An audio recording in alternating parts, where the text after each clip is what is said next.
with you then?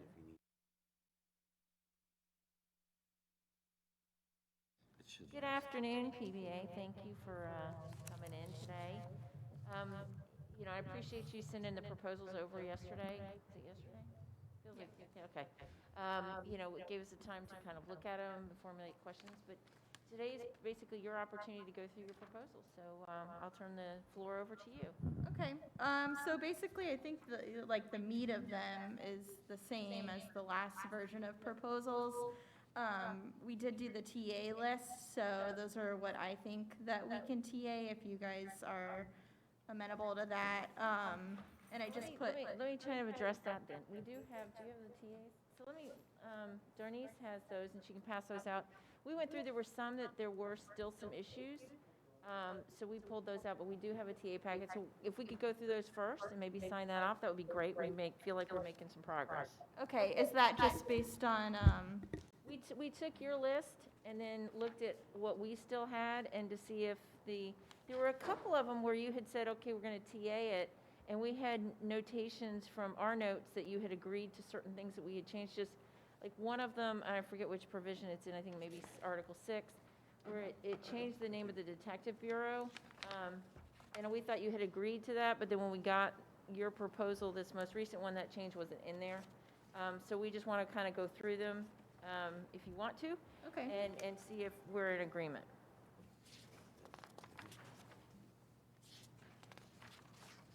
So Article 2 remains the same. Right, Article 2 is status quo, so if you want to sign off on those, we can initial those.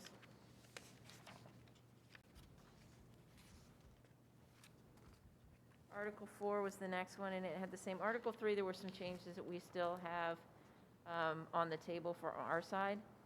But Article 4, I don't think anybody ever opened. Well, for 3, we would agree to, I think, the one change that you had as presented last time. I think you just changed it to criticism by the chief of police instead of management. Right, but that's in two places, and so the piece that we got back from you, you had only changed it in one place. Oh, okay, then, So I mean, didn't that know should be if that fine. was an error or if that was intentional, so that's why we didn't, we didn't print that one out as a TA.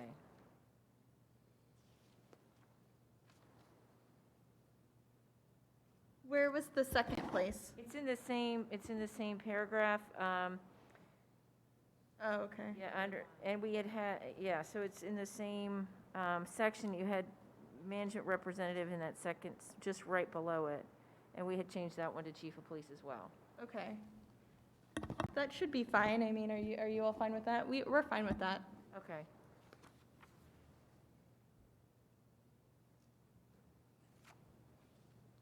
So what we'll do is we can print out another, when we get an opportunity to get a break, maybe we can go and print out Article 3 for a TA as well. Okay. And Article 4 is just the dues deductions. I don't think either one of us wanted to change anything with that one. Status quo. Right. The next one we had was Article 9, the personnel records, just changing it to differentiating, that it says district personnel file in places. And what is the difference, just adding district? Is that just a formality, or what is? Well, it's kind of a formality, but at the same time, we know that the police officers may have a file within school police that's different than the district personnel file. And so when we talk about personnel files for anybody in the district, that's what we're talking about, the one that's in the A wing. Okay. Does that make sense to you all? Yeah. Yeah, Yes. okay. That's keeping That's it, common practice. that's keeping it out of public record, I'm sorry. Yes. What was, No, it's not, whatever's public record is public record no matter where we house it. It's just making it clear that there are some things where the official file, the official personnel file is in the A wing. That's in the Human Resources Division. HR, okay. Right, and I know that there are some records that school police maintain that can maybe consider personnel records. But for this purposes of this provision of the contract, we're talking about the personnel file is what people think of is that HR houses versus what school police may have some records for you for Department of Law Enforcement purposes. But does this take away any authority for the officers to want to see their confidential personnel file? No. No. I mean, the personnel file is public record, so you should be able to access your personnel file. Well, that's one thing, but then there's another personnel file inside school police, that's That's kept, the FDLE. that's the FDL. We used to be able to view either one. Well, if you were able to view the FDLE report before, you should be able to, this doesn't change that. It is common practice. Yeah. That what your, she's, Okay, I'm just, yeah, I was a little confused about it. it's actually more of an internal thing than it is anything else between the chief and the officer. Okay. Okay, that should be fine. And then 8, did you all have a problem with, I think we just were agreeing to your strikeout for the 1-hour PBA meeting? Let me see, hold on, back to That's involuntary transfer, Article 8.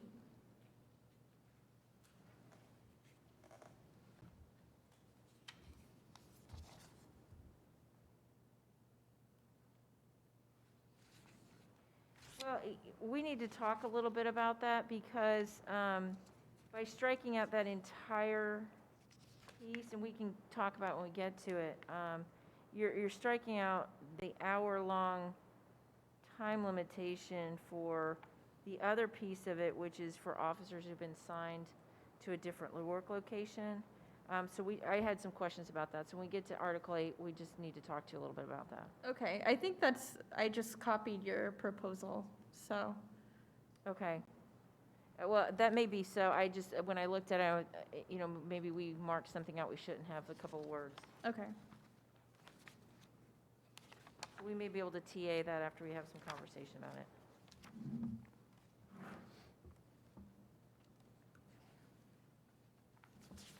The next one we had was Article 11, which is the legal benefits, the limited indemnification. The only thing changed was, putting that as Florida statutes. It used to just say S 120.53, just for clarity's purposes for the officers when they look at it, to understand what that S meant. Okay. That's fine.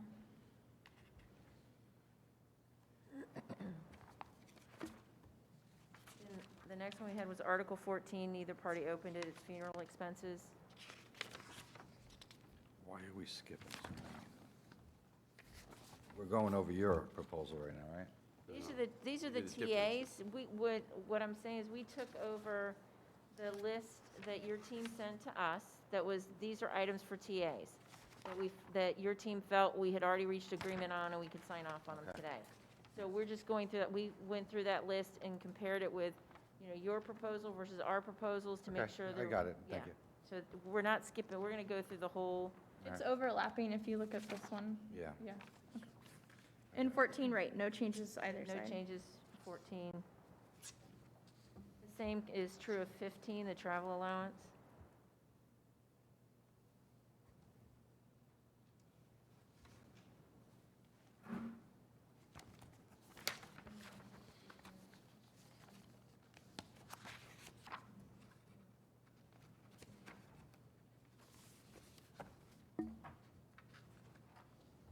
And 16 is just the title change. Yeah, the title changed from Detective Bureau to Criminal Investigations Division and Professional Standards Division. Okay. Is that all right with you all? That makes sense? That's what it's referred to? Which one is that on 16 now, Warren? Okay, 16.5. Yeah.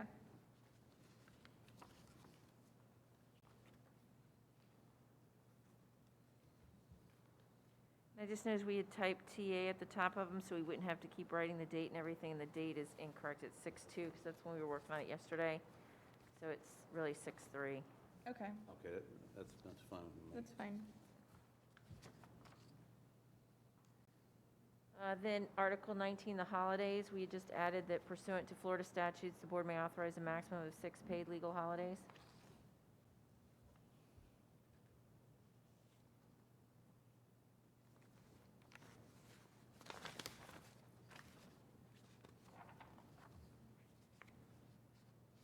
That should be fine.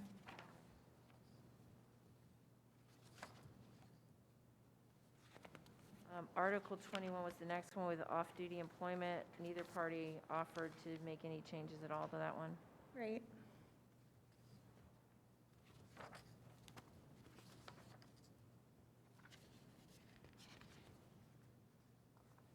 In Article 22, we just took out 22.2. We'll have to renumber at the end of the day, but we took that provision out that was talking about training and handling aids. Okay, right. I don't believe there was anything outstanding on that We one. proposed basically accommodations for training based on COVID, but I think that since things are dwindling down with COVID, that's no longer Right. and your- necessary. Is that okay with you? Yeah, okay. Because in your last proposal, it looked like you'd stricken through that. Right. Okay. Okay, that should be fine.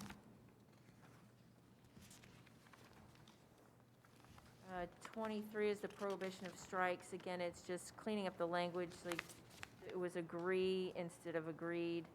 And then taking out the section number and just saying that Florida statutes,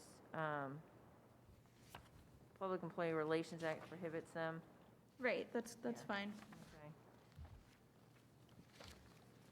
And then at the bottom, taking out that statutory reference as well. And then 24 is the same as well. Correct, no changes to that one, status quo language.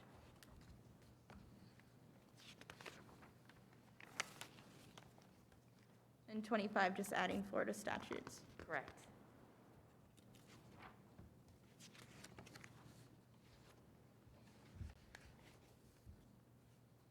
Say that again on adding Florida statutes on the last 25.4. Yeah. Right. Yeah, Or we're just 25 adding, point- because it used to just say FS 447.430, just spelling it out of what that means, Florida statute section.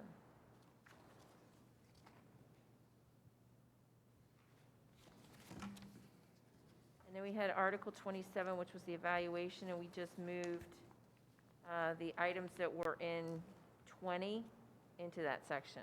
Okay, and that's the same language? It's the same language, yes. Okay.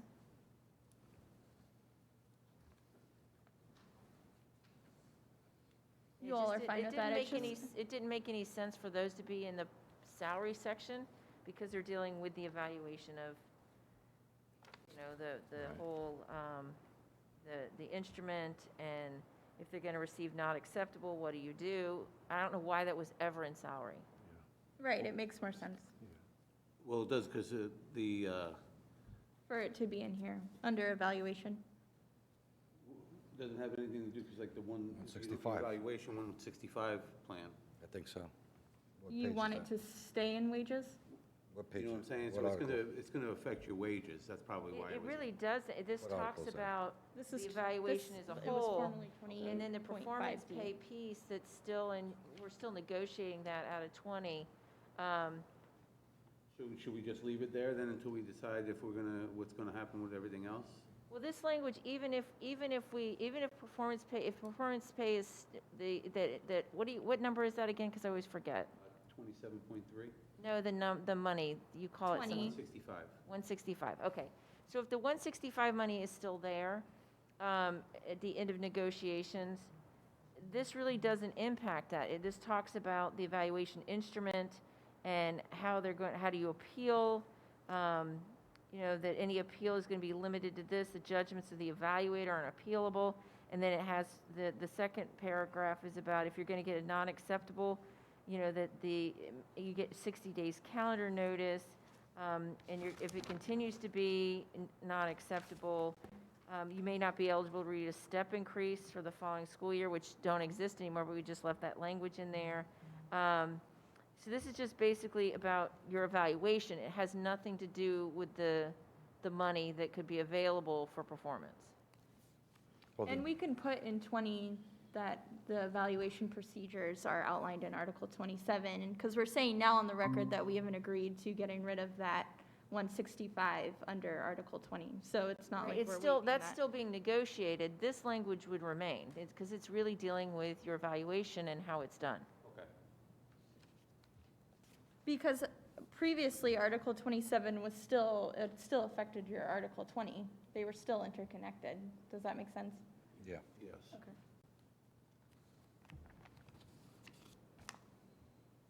And then when you flip it over, it's article to be named later, numbered later, because we didn't want to put it as 33 because there's still a lot of conversation about what the article number would be, but this is that children of employees where you get the aftercare discount. We've agreed to this language. It's the same language The that. same language. I would ask that in 1G you take out the word T, full-time bargaining unit. It says T bargaining, it shouldn't have the T in front of it. It should just say bargaining unit employees. Okay, that was probably. Yeah, see if you can strike that out.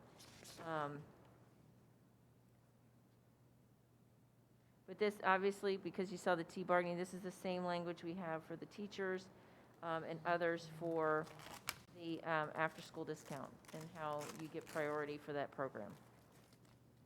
I think we're doing that now anyway, so it's better to have it in the contract.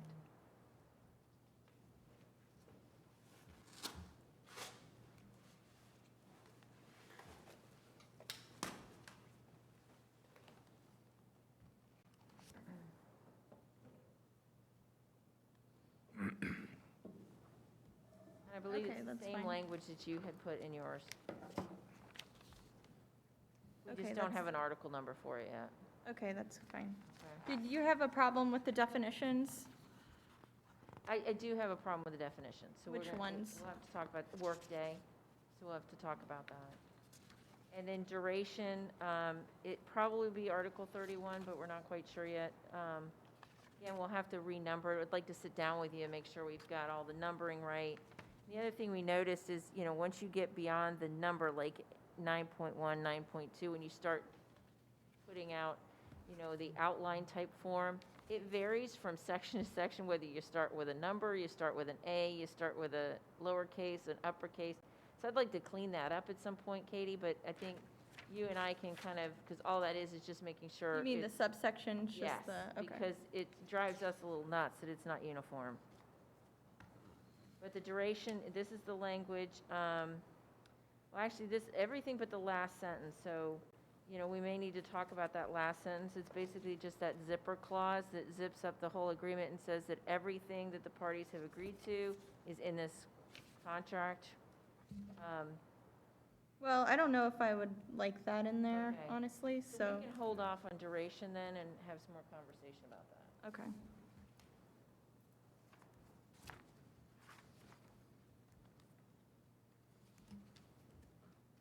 Okay, do you want to just have us then start going through the open ones? Sure, I mean, I've initialed all these, so what I'll do is I'll have, if I can have attorneys walk them over there. So now you have my initialed copy, and then you can just initial these and keep them for yourself. If you have initialed, then I can get it and initial them for me. So then we I have, think we agreed to everything except for duration. yeah, duration is still, I pulled that one out. Okay.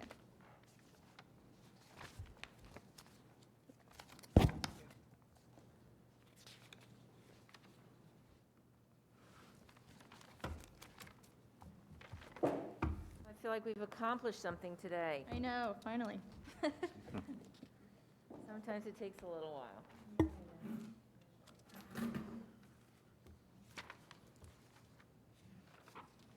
Now for the 9% raise. You want me to initial these at the top? Yes. Okay, and I'll just initial these at the bottom where you initialed them.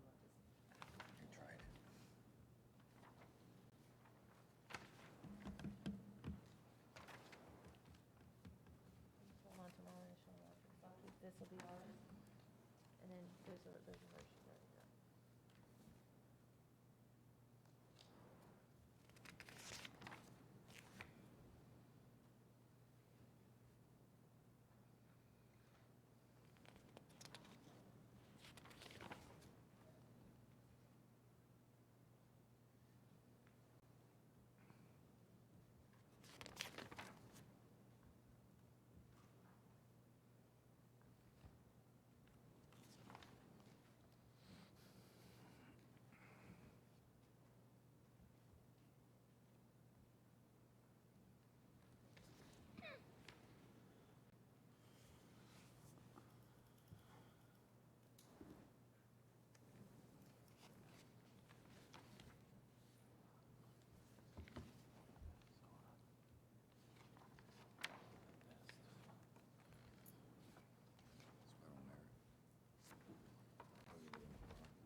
Okay.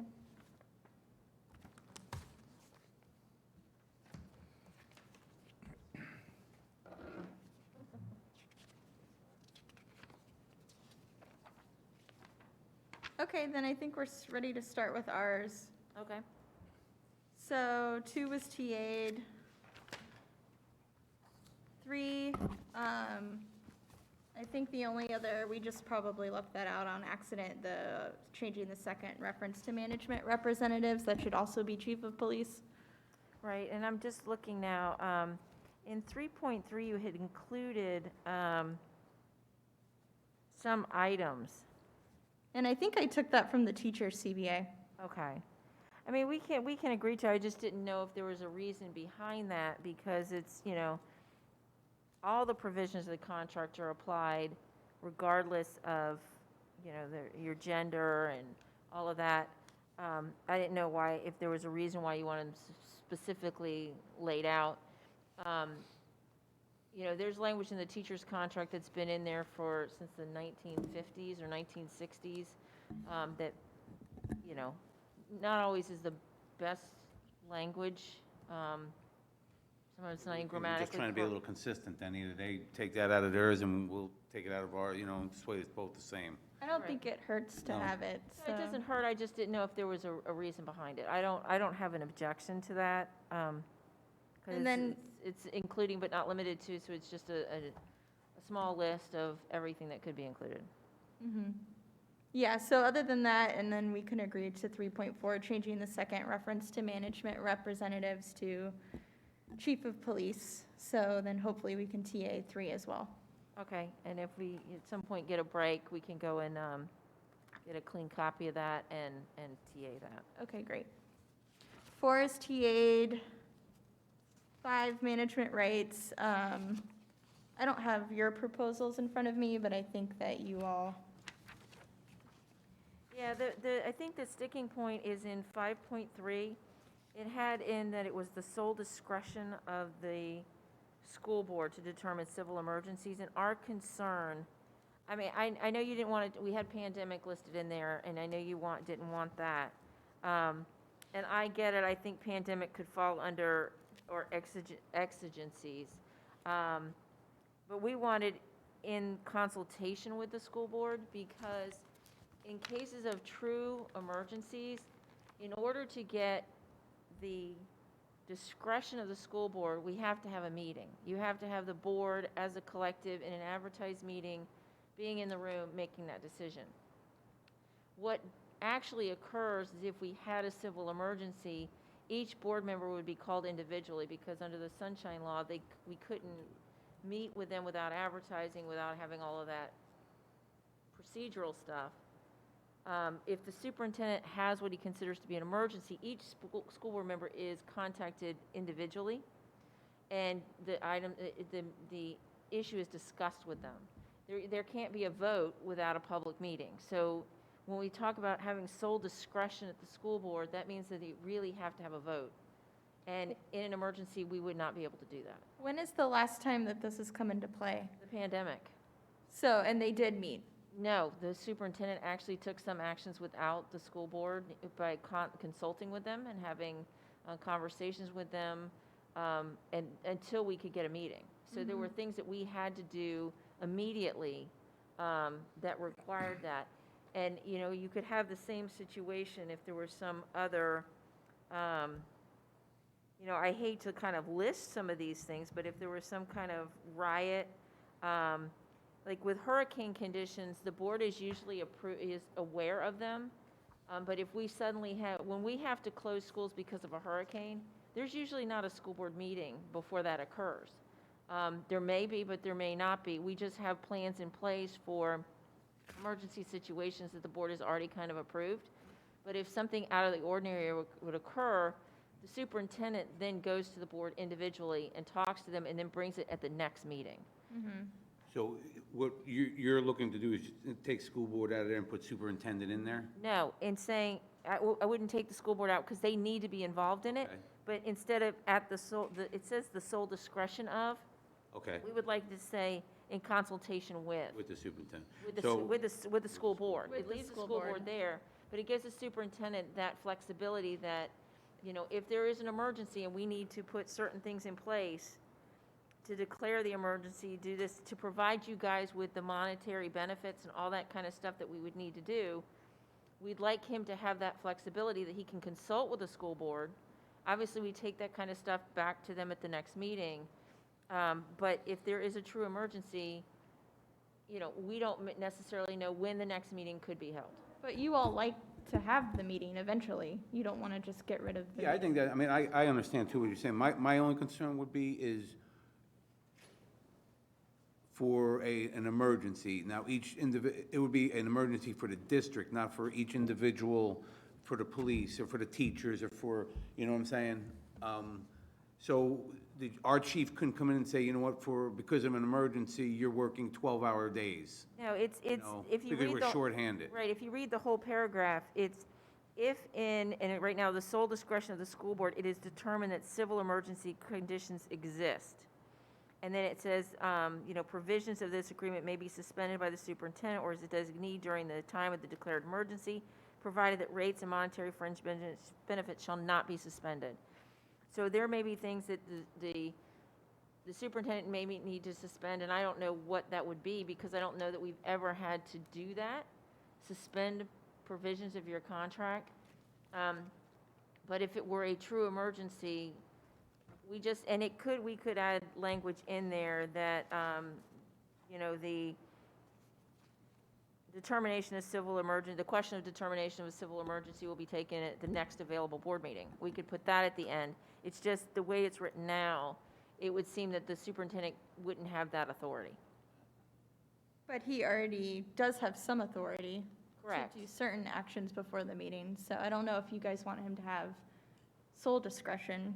Well, I'm not asking for sole Or, discretion. I'm sorry, in consultation. Well, it basically gives him the sole discretion. No, it Instead really- of the school board. No, it doesn't. It says that in consultation with the school board. So that means that he could go to school board members individually, not having a meeting, but go individually with each school board member to say, look, I need to do this, and get buy-in from the school board, so that at the next available meeting, we wouldn't have to wait for the next available meeting, that it would already be taken care of.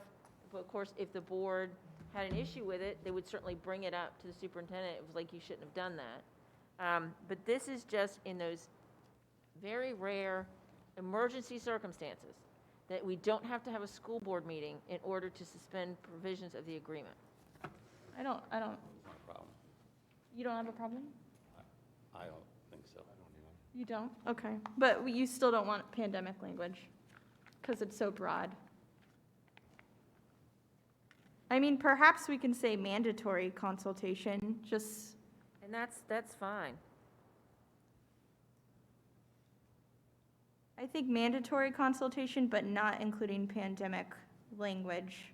Now, can I ask Would- why you don't want to include pandemics? I think it's just very broad, and like the pandemic has been going on for Pandemics over a have to- year. Pandemics have to be declared. They can't be, you know, they are emergencies. I get what you're saying, though, with the length of time this one has gone on. Okay. And I think that would concern me, that would be the only thing that would concern me too on that. Okay. So I think we could agree to that, mandatory consultation and then not including pandemics. Okay. I think that's actually probably beneficial to both sides.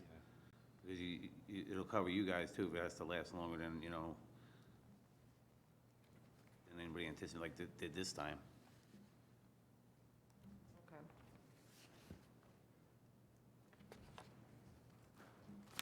All right. So 6, we had quite a few, I think, proposals for this, or you did as well. I know that there have been issues in the past with the bulletin board, haven't there been, with the location of the bulletin board and postings with the bulletin board? So that was important for us to put that in there as well. I think you added language about the PBA may not use the bulletin board for political endorsements or to further political agendas. I just thought that was very broad. That could lead to a lot of complaints, I think. So, I mean, for this, there was quite a few changes on both sides proposed. 6.4, We added certain job vacancies. Basically, these are all the same original proposals that we had. We added job vacancies for K-9 unit, emergency services unit, positions at specific schools. So I don't know if you want to go through these one by Yeah, one. I want to kind of flesh some of these things out, because when you split it out with 6.3 and then you have 6.31, 6.31 has nothing to do with bulletin boards now as it's drafted here. It's talking about membership meetings. I don't think it would properly fall under 6.3. It should be separated as another, 6.6 or something. Because I don't know if I'm a member, if I'm looking to determine when, PBAs have an opportunity to speak to people, that I would look there. That was one of my first concerns. The second is, this is similar to 6.4. All of this work is done online now. We don't have new employee meetings in person. They're all that NEO is online. It is not something that, we're interested in going back to. It's very convenient for our employees to be able to come in and out of NEO as time permits, because, people are coming to work for us, maybe still working another job while they're getting ready to come work for us. So they can work all day, come home, do some of NEO at night, maybe over a couple of nights, or do it on a weekend and get their NEO done. So, what we had offered was to allow you to have a link to a video that would be on your own website. If you want to be a member, here's the link. And that's what CTA has. I don't know if SEIU has that. We've talked to them about it, I know. But all the other units, they don't have an opportunity to come and speak at NEO like they used to. We used to have them in the Thurber rooms, once a week or whatever, but we don't do that anymore. And then having to have jobs posted on a bulletin board requires us to do extra steps that we feel really in this day and age and technology is really not necessary. What do you all think? Because you guys live it. I so- think the bulletin board is ridiculous. It's worthless. It's at the DAC, it's in the headquarters, behind radio, and we're not allowed in there. And nobody's really allowed in that building, and who gets to see it except the brass, the bosses that go in and out of that building every day through that door. The officers don't get to see it. Well, your officers are spread out all over the county. That's why they're- having a bulletin board and having things posted. The original proposal was not that, about the bulletin board and to be able to use the email system. That was the original proposal. Right, we can't agree to letting you use the email system. Okay, and the reason for that being? The reason for that is because you could cripple our operations. The job vacancies now, are they just posted on? No, but I know the other unions get to use the email system. They send No, out, they don't. They are only permitted to use it after the superintendent reviews the messages being sent. They get, so that we but- could agree to letting the chief review it before we send it out, and that's it. I mean, they are other very, than, but they don't have very often. There may be one or two a year. But they're allowed to use it. That's Okay, the bottom so line. Well, Well, it's they- not, well, hold on. They are permitted to use it once or twice. It's not for just, What are they? What Yeah. are those two times? What are- I don't even know, I haven't seen any in 3 years that CTA has either run by me. If they've run it by the superintendent, I haven't seen them. And we can look into that, if you could find out, Darnice, if they've had any, because we don't let them, ratification. So that is the one I do know. Ratification, when they're going to ratify, we permit them to use the email to give the details of the ratification vote of where they need to go, how they need to ratify. I think that's the only time they use it. They are not permitted to send out emails to staff saying we're going to have a big CTA meeting. They're not allowed to do that. Well, if Um, it's They have bulletin approved boards by, in each school though, too, for that, because we have them in our school that says, that you can, with the union stuff on there too. Right, but I don't know how that would assist you, because you have one officer at the school. I agree. So I'm not sure that If really it's- helps. if it is approved by the chief and superintendent, I mean, Yeah. would that be something that we could? I would have to Float talk by to the them. chief if they're wanting to do that. The reason why we don't allow unions to use the email system is that we've had students attempt it. They flood the email system through some programming with huge attachments. We don't want actual access to it. Okay. If we could just do a proposal and then have them send it. And I think that Alex is saying that he knows that the CTA uses it more regularly than just for things like Well, ratification. if they are using it, then I need to be aware of they're using it for, because what are you, I can't see across the room like that. I have Alex. pages and pages of emails that are sent out throughout the years, contract voting dates, you're invited to workshops, budget and salary increase updates, negotiation update flyers. That's coming to your Team district members email? voting is open, nominations are coming to a close, over and over again. So, I mean, you know, what's good for the goose is good for the gander. Yeah, I was not aware they're doing, they're not supposed to be doing This that. is going back to 2000 and, Oh, goes who's back sending to, it out? Is it CTA or is it a member? So pull up one of those emails that you're looking at, like there's a workshop, that they're giving a workshop. Is it coming from CTA or is it coming from the rep at the school? no, this one's coming from, it says CTA retirees, retired for CTA members, October 26, 2016. It gives you this whole flyer, tells you when. No, when but the who's it CTA coming from? building- Who's the person that's, From the CTA building at 715 Spencer Drive, West Palm Beach, Florida. Alex? Who's the email I'm telling from? you, it came from CTA. I know, but what's the email address?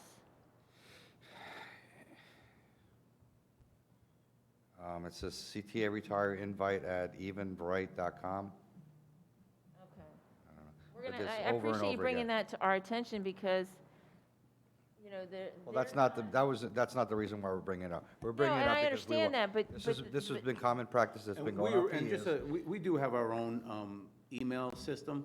We wouldn't be using this for any other than, Probably just like yes. 3 times a year, If that, maybe. if we that. It can wouldn't be agree to anything- the we do everything meeting on our for new personal email. members, things like that. Yes. Just very few For times instance, during the when year. we have these meetings, I know the school board puts them up, your side puts them up in your website. It's hard for a lot of the officers to navigate to find it. So, and for the past, since we started these negotiations, I've been copying the link and sending it through our department, to our offices. Here's a copy of the link, today's negotiations. That's it. Well, it's been an issue, obviously.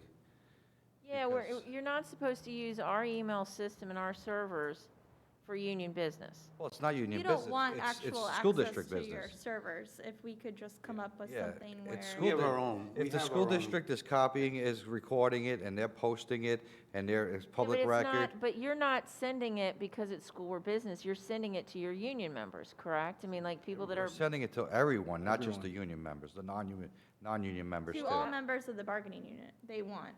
all right, well, we're gonna have to go look because there's also, you know, the district use of technology policy would not, it has to be nonprofits that use our system.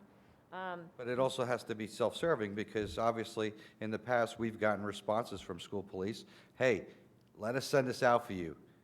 You know, we have a ratification vote, so we can get the vote done quicker. Right, ratification is one thing, that's what we do for CTA, because it's in everybody's best interest to get that moving You know, forward, but when but- it benefits the district, it's done. Correct. When it, you know, when the district feels like they're getting no direct benefit out of it, then it's, no, we can't do that. because it's our servers. So we're asking you to be flexible with us, and we're asking you for this small thing where we'll go through the chief of police, let them review it, and let them. just for things it's like not if we- non-monetary issue. Well, I think what we can do is we'll go back and look at it and do some research to see what CTA should be doing, because I'm going to contact them when we get back that they need to stop with these emails that they're sending people, because they're not supposed to be doing it, and they know they're not supposed to be doing it. Well, Well, regardless of. Hold on. And the other thing, what we can do is figure out, is there language that we could come up with in our proposal to give you some access so that you could send out, or send the email to the chief, and the chief would send it out for limited purposes, for ratification. If you have a list of things that you would like to have sent out, then we can talk to the chief. We're going to have a meeting with him tomorrow to kind of go over, well, can we agree to allow them to use, in lieu of bulletin boards, because all this bulletin board nonsense would have to go away. In lieu of the bulletin boards, we could have this, because it doesn't make That's sense fine. to have a I- bulletin board, because We'll agree to that. if Oh, it's I'll agree to here, that. how do you get it to an officer in West Boca? It doesn't make any sense. And we had we had some kind of language with that with SEIU where we were supposed to post job openings on a bulletin board. But, posting the job openings, because it's so easy on the website, they're much easier to get access to those than to go find the bulletin board and look through them. So we can try and come up with some language that might allow you to. Even as something as simple as we have a new officer that calls and asks for an application. We can email the application. Something as simple I as think that you guys are like interested in job vacancies, PBA meetings, if we can agree to a new employee and PBA membership meeting, things like that. It's not like you I guys think want the other part of this emails was every too, week. was during the summer school, and these guys know more than I do about it, but one summer, or the classes of training, we met there and we were allowed to do a 1-hour presentation. And we do it all, I think we still do, we just didn't do it this year because of. We didn't have the meeting. We didn't have the meeting. Right. But during that meeting of all our employees, or all our police officers, we're looking for an hour time and saying, hey, introducing ourselves, and, seeing if anybody was interested in joining, and the benefits and stuff like that. Nothing crazy. Which we do at a lot of other agencies. That's correct, yes, Which would be the case on August 9th of this year. yes. Yeah. Okay, so you'd want to use the email for job postings, job vacancies. Now, how often do you have PBA meetings? I Maybe, think they just you would want it for the new member meeting, like a recruitment or orientation Yeah, and then meeting. that's gonna be during the summer, just to let everybody know, hey, during the summer, yeah, we're gonna because be. once they're Yeah. members, we have their email addresses, and we could do it through the PBA email. But the new it's the new members that we need to get in contact with that we have no way of doing it anymore. We're so isolated, and then the bulletin board's so isolated that it's It's not gonna be used for very often. We don't want our personal business to be on the district server anyway, so.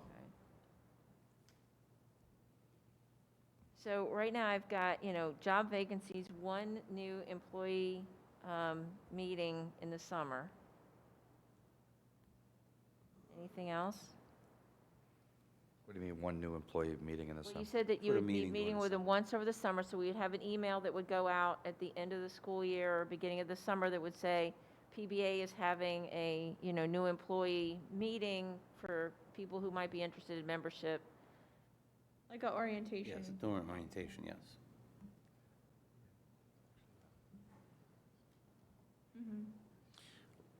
What if, and this is just Sorry. a thought, what if the PBA could get with school board, we could make up a small 5-minute video for new recruits and put it up on the district server, not the You district. put it up on, that's what we're talking about NEO, is that you create a video for your unit, for PBA, and PBA may already have a recruitment video for PBA. And it would be on PBA's website. At the new employee orientation, there would be a slide or a screen that would say, if you are a school police resource officer and are interested in joining PBA, click this link. And you could click the link and it would take you Yeah, but right it'd have to the to be, video. I think it'd have to be a little bit more secure than that. We have our own server that's isolated from the general public, because in that case, anybody in the general public could start, and they might, Well, they'd be able to click to the link to just get to that Watch the video. video on PBA's website. It wouldn't be on ours because like CTA's video is not on our servers, it's on PBA's website. So if the link's not working, it's on them. And then if you're also giving notice of an orientation meeting that you guys do in the summer, then that's kind of like. Yeah. double. So we've still offered that if you want to have that slide or whatever we'll caucus on that part of later on. NEO. Well, we can just do both too, if we want, correct? Yeah, it would be, if we're gonna, and I've got to talk to the powers that be over that about, use of the emails. And what I would suggest we do is that, But they're posted we online. wouldn't want it to come from PBA's servers into ours. No, we wouldn't It do that. would come from the chief, could send it out, like PBA sends it to us, we want to send this out to Okay. all the sworn officers. The chief approves it, hits send, and sends it to all the officers. I agree with that. As long as it gets out. Yeah, so if he's open to that, then that would So be it a good would be option. for job vacancies and new employee meetings for PBA. That Okay. sounds right. I'm good with that. I think that's a good idea. What about special, like a special Especially in every announcement? job transfers, right? Transfers or new job, well, that'd be new job openings. Well, for job vacancies, I've heard that there's an issue with posting certain vacancies. I think Kevin was saying that for like the K-9 unit or emergency services, those aren't always posted online. So They're- I don't know if that's they're like a not- regular thing. Yeah, that's what I or- thought was part of the job. Because they're not jobs. They're assignments. special assignments. Okay, well, Right, Right, so so where are those posted? if What's they're not? the difference when someone's seeking to go somewhere, whether it is a job or a special assignment, whatever Well, bec- terminology you want to use, people? Well, no, I'm reading it from the contract, Kevin, I'm not making I it know, up. so It's- I'm saying that it should be changed, that every member, when a position vacancy, for example, opens in the K-9 unit, that every single member should have the same opportunity to put in for it. That's what I'm saying. And that has not happened in the past, from our experience, so that's why we want to make sure that every member is aware and treated in a fair and equitable manner. That's why I'm saying this. Okay, so you're not looking at then job vacancies, you're looking at job vacancies and special assignments. Well, if you want to put Well, and let's just do it special that way. It makes Well, assignments. I've got to talk, that one I'm not clear on how those are filled, so I would need to talk to the chief on that one. But can we not agree that everyone needs should to be be afforded notice. the opportunity? I don't know that I can or can't agree because I don't know what is required of the canine. You're talking about like a canine handler or someone who's going to have a canine. I'm sure there is special qualifications you would have to have. You wouldn't want me to be the canine trainer. Well, 'cause no, if you he's don't just want saying me you don't to- get notice in the first place. Members should be notified of It's it, not and if they equal don't notice. meet the qualifications, obviously they can't put in for it. But there have been people here who have been more than qualified than the candidates selected who had no idea. No, and I understand that. So I just, basically, it's breaking it down. I know what you're saying, and it's just breaking it down. This job is open if you meet the requirements type of thing. That's Yeah, what he's saying. okay. Notice. Yes, Yeah. it's a notice.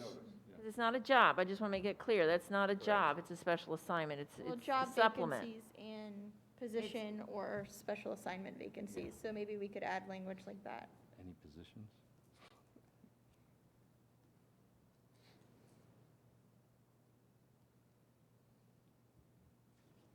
Again, I'll have to talk to the chief on how that's done because I don't want to, well, I guess my concern is this, is that I don't want to create a grievable issue where one doesn't need to occur. So I get the special assignments because it's not in PeopleSoft in the system. So we're going to have to think about this a little bit more on our end, just logistically of how that works because I don't want to create a system where, the chief secretary or whoever it is that does the job postings is required to do it in two places. I have to put it here in PeopleSoft, plus put it over here as an email. I know maintenance has something special where they have their own website that they've kind of taken out of Right now the you're getting regular nothing, district website, and they put, so maybe we can talk offline a little bit internally, because I know MNPO did something similar where their HR managers put together kind of their own little website of postings that were going to come up and potential shift assignments and that kind of stuff. It's a little different than just having it on PeopleSoft, so maybe that's something we can talk about. Ours aren't on PeopleSoft. We have applications that we can post it on there. We typically would anyway. SmartForce is one of them. Yeah, but we don't have months, PeopleSoft. No, not people. You don't post your. No, we don't put nothing on, no. Okay, not for special assignments, but for job postings. Okay, so job postings are through PeopleSoft, it's just these special assignments then that would be a little different. Right, special assignments we could post on SmartForce. And just have it posted as open positions. I don't think the chief would be adverse to that. I don't think the idea is just to limit a pool of candidates. I think he's open to seeing who's interested across the entire organization. So I'm not sure there's a problem here with. Yeah, but that's happened before, but people haven't got interviews. So, You're talking under this chief, the prior chief, or? I don't know, it was under the prior chief that I'm saying. Yeah. Yeah, And so I'm sure under the prior chief prior to that, too. Well, being interviewed is different than submitting an application. I or understand, letter. but you have to put the application in to be, if you're, have the qualifications for the job, you should be able to put in and get the same. right, so, It would be more appropriate if we put this into a general order that says how we're going to fill special assignments versus putting it into a contract. Well, I I think think the it's chief just would be the open to notice that. that you all are Yeah, concerned we're just with, looking for the right? notice, we don't, I mean, Notice, I don't want to get into a situation where the school police, and the secretary is probably the ones doing it, is going to have to post it in 2 or 3 different spots to make sure she covers everything. I think Um, just one clear method of notice would be. Right, you but guys that's would not do. quite how it works. I can't, notice is one thing, posting it is a second thing. So if it's on this Smart Force, they're posting it there, but they're gonna have to post it, send out an email as well. I just wanna make sure that we have the capacity to do what I'm gonna put in the contract. So I can't agree to anything on that today, but we'll certainly take that back. Again, we have a meeting tomorrow, we'll talk to him about it. But I can explain one thing about, when we have, when the superintendent position came open, we had a pest control technician apply. Their applications come in. You can not be qualified for the position at all and still put in an application. So there is screening that goes ahead of, I know that I have interviews for a job that in my department on Monday. We screened the applicants. We had set criteria before we ever looked at application one. I need this, this, this, and this. And we sat down with every application, every resume, and looked at them and say, okay, does this person, and we have a score sheet, do they have one of these 4 criteria or whatever it is? And you'd yes, yes, yes, yes, okay, they got it. Yes, yes, yes, no, okay, we'll interview them. But if there was no straight across, they don't get an interview. They're just told that they're not giving an interview. I don't think that's the issue. I think we're Okay. just worried about the initial notice because people don't know that these things are opening up to Okay, even and put in the we'll paperwork. talk about that with the chief tomorrow and see what we can do. But like I said, I don't want to set support staff up for failing, like that they can't possibly do what we're asking them to do. So I want to make sure that it's feasible and something they can do. So I guess we'll just come back to 6 then, once you speak to the chief and, Yeah, let me go back to your proposal, flipping between yours and mine. We had, in 6.5, we had taken out that sentence about it, the meetings, it would be the chief and 2 other officials. And we had wanted to take that out so that it was more in line with if the chief didn't need to be there, if it was just going to be more appropriately handled by somebody else, that he would have that option. I But- think they like that, right? You all, Yeah, Like the reason how it being is. because, Because in the past, that would happen, and then luckily that some of us have good relationships, the information was not, the information, the way that we stated it was not given back to the former chiefs at that time. So that's why they like to participate in that, so they get it right from the horse's mouth, so to speak. and not just that, it's pretty much a lot like the way negotiations goes. That when we're always, a lot of times we hear, sorry, we don't have the authority to do that. Sorry, we don't have the authority to do that. You don't want to waste time. And then somebody else, so we want, straight to the we want, source. yeah, the source there that has the authority to make a change. and I don't want to speak for him, but I think the chief is pretty much on board with meeting with us too. I think he likes the idea of meeting with us. Okay, well, We've spoken to him on that, and that's fine. I mean, I'm just saying what he had basically passed on to us. And we do it at 90% of the time at his convenience, so. okay, so I'll bring it up to him tomorrow, because we are going to meet with him tomorrow and go over all of your proposals in depth to see if we can make some movement. I thanked him for this. I don't know if you're aware of it. I want all my membership to be aware. This is the first chief of police since I have been here. And I pointed out to Larry, Mr. Fagan, and Kaz that he, upon his own volition, willfully asked us for a meeting, the first time. So he is a big believer in open lines of communication. So I just want to thank him publicly so all my members know that. All right. Going into 6.6, I talked to our legal department about that, about some of the email addresses and names, the seniority list. One, I had the question because in this, the paragraph starts out with that we're going to provide certain information to you for the purposes of developing intelligent, feasible, and constructive proposals. How do the names and email addresses or seniority lists impact the development of bargaining proposals? I think I got this from the CTA, Well, CBA. and that's fine. CTA doesn't have as much restrictions over their information as you do.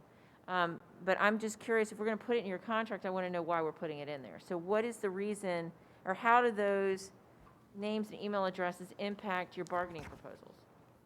I mean, feedback from the bargaining unit. But they would be your members, right? The people Not who. necessarily. Okay. Because Florida statutes 119.07, subparagraph 1, exempts personal email addresses first from disclosure from public record. And then we run into a problem with Florida statutes 1006.12, subparagraph 6. It's exemptions, and it said that any information that would identify whether a particular individual has been appointed as a safe school officer pursuant to this section held by a law enforcement agency, school district, or charter school is exempt from 119.071 and Section 24A, Article 1 of the state constitution. And it goes off about, more language about the Open Government Sunset Review Act. But so I don't know that we can just give this information out without reason. So we're going to look a little bit deeper into what we've been given by our legal department to try and figure out what language we could use that would allow us to release it under 447 if there was a legitimate request. Could you do just like a medical release form, have the individual sign it when he gets hired here? So their email address. Yes. Kind of like a waiver. Yeah, a waiver. We couldn't require it of them. No, you're No, not required, an it's your option, optional. just like a medical release, it's your option, you don't have to give the, I don't know that we've ever done that. I'd have to look and see if I would imagine that we could. Let's figure out how we would do that and then how we would, because right now it's in PeopleSoft if you're exempt. So like if you are involved in collective bargaining, the collective bargaining process, you're exempt under public records.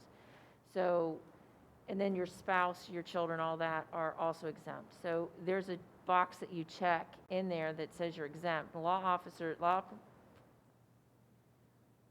enforcement officers are exempt. from public records requests. Correct. But if we're. So, but we would yeah. have, I'm not sure logistically I know how. But it's no different than giving it to the agency, your social security number, and if it's part of the requirement, or it's not a requirement, but that's part of, when you get hired, it's, you sign off on medical forms. You could definitely and stuff, yes. voluntarily You could, waive it, yeah, you could so. definitely voluntarily do it, but I'm trying to figure out logistically how we do it. We have 27,000 employees, right? We're only talking about 300. Well, I know you're only talking about 300. I'm looking at 27,000 because your records are in with everybody else's. So how would we know that you had signed the waiver unless there's a box that they would check in PeopleSoft, which we would have to determine whether we could build that into PeopleSoft? Unless you could just provide them with the waiver somehow during their Yeah, training and then we or- come pick up the forms. I mean, it's just signing a piece of paper with your email address on it, and then, Well, couldn't you do that at your membership meetings? Like if you put out the request that you want, that, you have the membership meeting that we're talking about, maybe send that email out. we have people that get hired all throughout the year. That's the problem. And then what happens is we really only have the one meeting at their training in the beginning of the year, If we're even gonna have that. if we have it. Like we didn't have it last We year. haven't had that meeting in a couple of years already. Where's the summer meeting? That's strictly with the, This year, we're not gonna have a summer meeting either. It goes, When you, yeah. oh, yeah? It's part of a hiring, like you go to the sheriff's office, it's part of your hiring thing, it's part of your initial orientation when you go, and I know. Right, but we're not School district, we're not PBSO. PBSO, I understand that, but we're trying to make it something that's simple, really, it isn't really that hard to do. I Well, mean, I know we don't make it any harder than it is. Again, I don't want to create a grievable issue. No, I got So it. that I if got it. somebody's hired and inadvertently not given this piece of paper, I don't want to have grievances filed because somebody forgot to hand somebody a piece of paper, or they got it and left it on a table. So, maybe it could just be one of the chief-approved emails even, Yeah, so. I was just gonna say that. okay, so we'll have to think about that, because maybe then there's an email that's sent out like 4 times a year that's, if you're interested in PBA. I'm really hesitant to do that, though, because we don't allow the other unions membership emails. We don't agree to that. So if they're doing it, we don't know about it.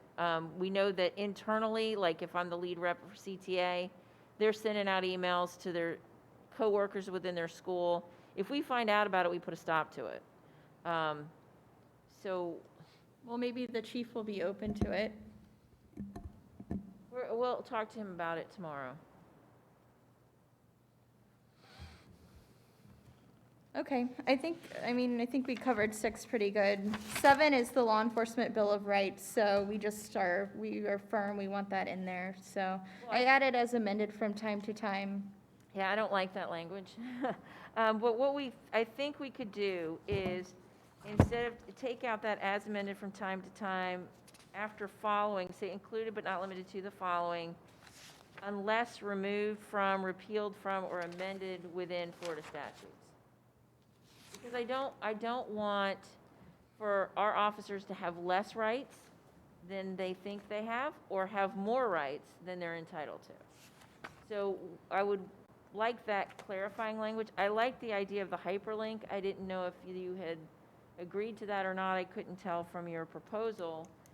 Because what we had wanted to do was just have that law enforcement has this right, and they click on the, Florida statutes, it's in blue, it's highlighted online, they click on it, it takes them right to that Police Officers Bill of Rights under the Florida Sunshine Law in the Florida Senate page, with that statute right there. So then we wouldn't have to enumerate it, it's Right, there. I think that they want it in there. So if you want to propose that new language instead of if you don't like as amended, Okay. that's fine. But But you still want all of this language in there, even without, we with do, a hyper. it's very important to us. Okay.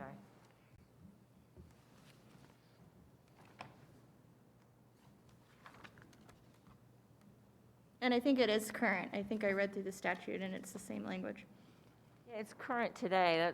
That's my concern, is it's Right. current today, but tomorrow, who knows what they do in Tallahassee. Isn't there a clause in the contract somewhere it says that if any of this violates statute, it should be not just that part, it's non-void, it should be voided? I don't know that it's in this contract.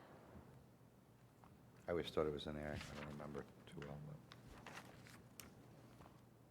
In 8, I think I just mirrored your proposal. I don't know, Yeah, one of the things I was looking I at. don't have that in front of me, your proposal. Yeah, so right now, they get 1 hour for both the meeting and for those officers who've been assigned for them to relocate personal belongings to a new work location. So when you take that 1 hour thing out, it goes from 1 hour to an unlimited amount of time that they have to relocate. So I was just wondering, has this been an issue with relocation? Has there been some kind of problem with not being given enough time? I don't know what you're having to move from one work location to the other, but, has that been a problem? How frequently has it been a problem? I'm sorry, you want to? Go ahead. No, go ahead. This was dated back to the Chief Kelly days, where we would have, it was like a Black Friday. The Friday before school, you'd have the meeting, and then you were told to go to your school, move it, and be at your school by 12 o'clock in the afternoon. And it was like, it was a free-for-all, guys were flying, and it was just more, Just wasn't enough time. it definitely wasn't enough time, so that's why we had that. Or even now, what we have is because the probationary employees can be transferred as need be, and that's what's happening to them. I had people telling me that they were moving their stuff on the weekend.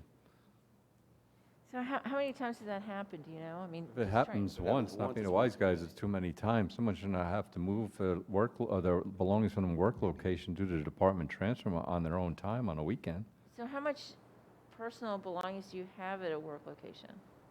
I've been in my office for 11 years. I got a lot, let me tell you that.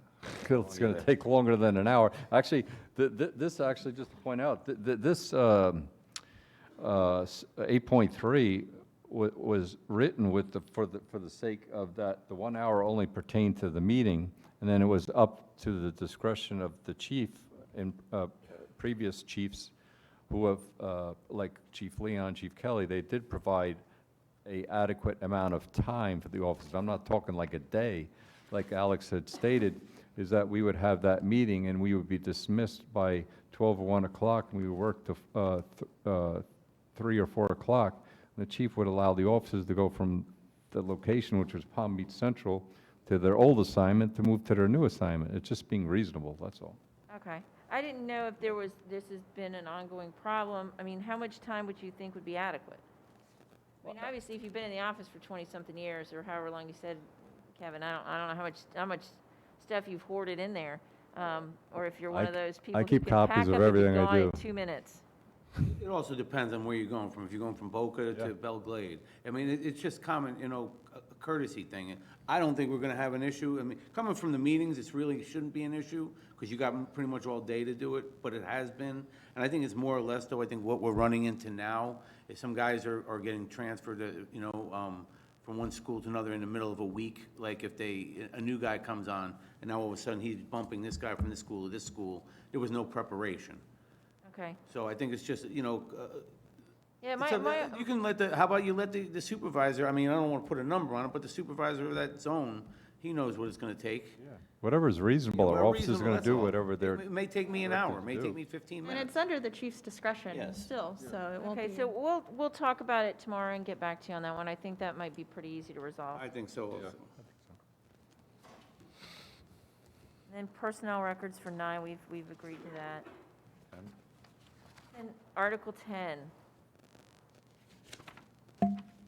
Yeah, so these are our original proposals, seniority, determining a large variety of, I mean, this is very commonplace through all our contracts. I know you'll say the district is unique, but I mean, seniority, and I think the chief is, hopefully on the same page, but to determine use of vacation time, request for leave, layoff, callback, it's all pretty standard, so I don't. I had a couple questions. So in 10.1.2, you have that seniority is determined by classification date. So there's only one classification in your unit, which is school police officer. So why do you need that language there? I can use a prime example, which I had to fielded calls were from people who were out of the bargaining units or therefore at-will employees, that hypothetically speaking, if this agency was no longer to exist and our employees were hired by someone else, they would not have a job, but I would. Okay, I didn't follow that line of reasoning, because we're not going anywhere. You can never say never. I said the same thing, too. I mean, we've had that conversation. I'm using the word, I'm looking out for my members because of the fact that the wording that was presently in here is that they were a lieutenant and above, and then this department was no longer in existence, right? It was assumed, the patch just changed like happened to me in 1995 overnight, that I still had a job. That's why I'm looking out for people who are not even in my bargaining unit. I'll give you another example that would be more,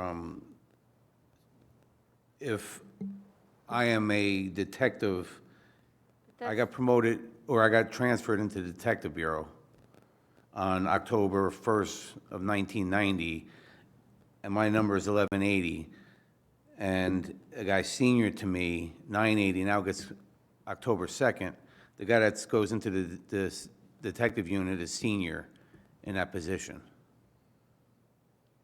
But detectives are not. I'm just giving you an example, okay, so if you go, I guess yes. that's my confusion, though, when you use the word classification, because there's one classification in your contract, and it says that at the beginning, when it's the recognition clause, or right in there. So can we change the word from classification to assignment? And that would, Well, then, if you were assigned at Jupiter High School, you bring in another officer. That's the date You're you know, still senior to him.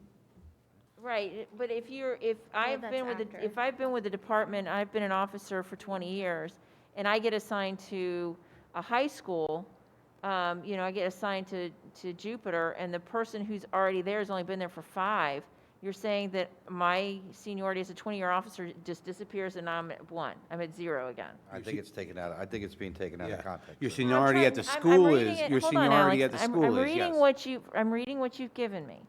So I have to go on the language you've given me and what it means, and that's why I asked, because when you use the word classification, you're talking about school police resource officers, which is everybody in your unit. There's nobody that's not a school police officer in your unit. So then We if have we're school po- talking about, We have a school police sergeant in a, right? that's an assignment, it's a special assignment, Well, it's if you not wanna a change the word. classification. Because I see it on, it says a different. So then, class. I mean, I guess if you became a sergeant, if I've been with the district for 20 years as an officer, I become a sergeant, then according to this provision, I would no longer have my seniority date of 20, I'd be at 0.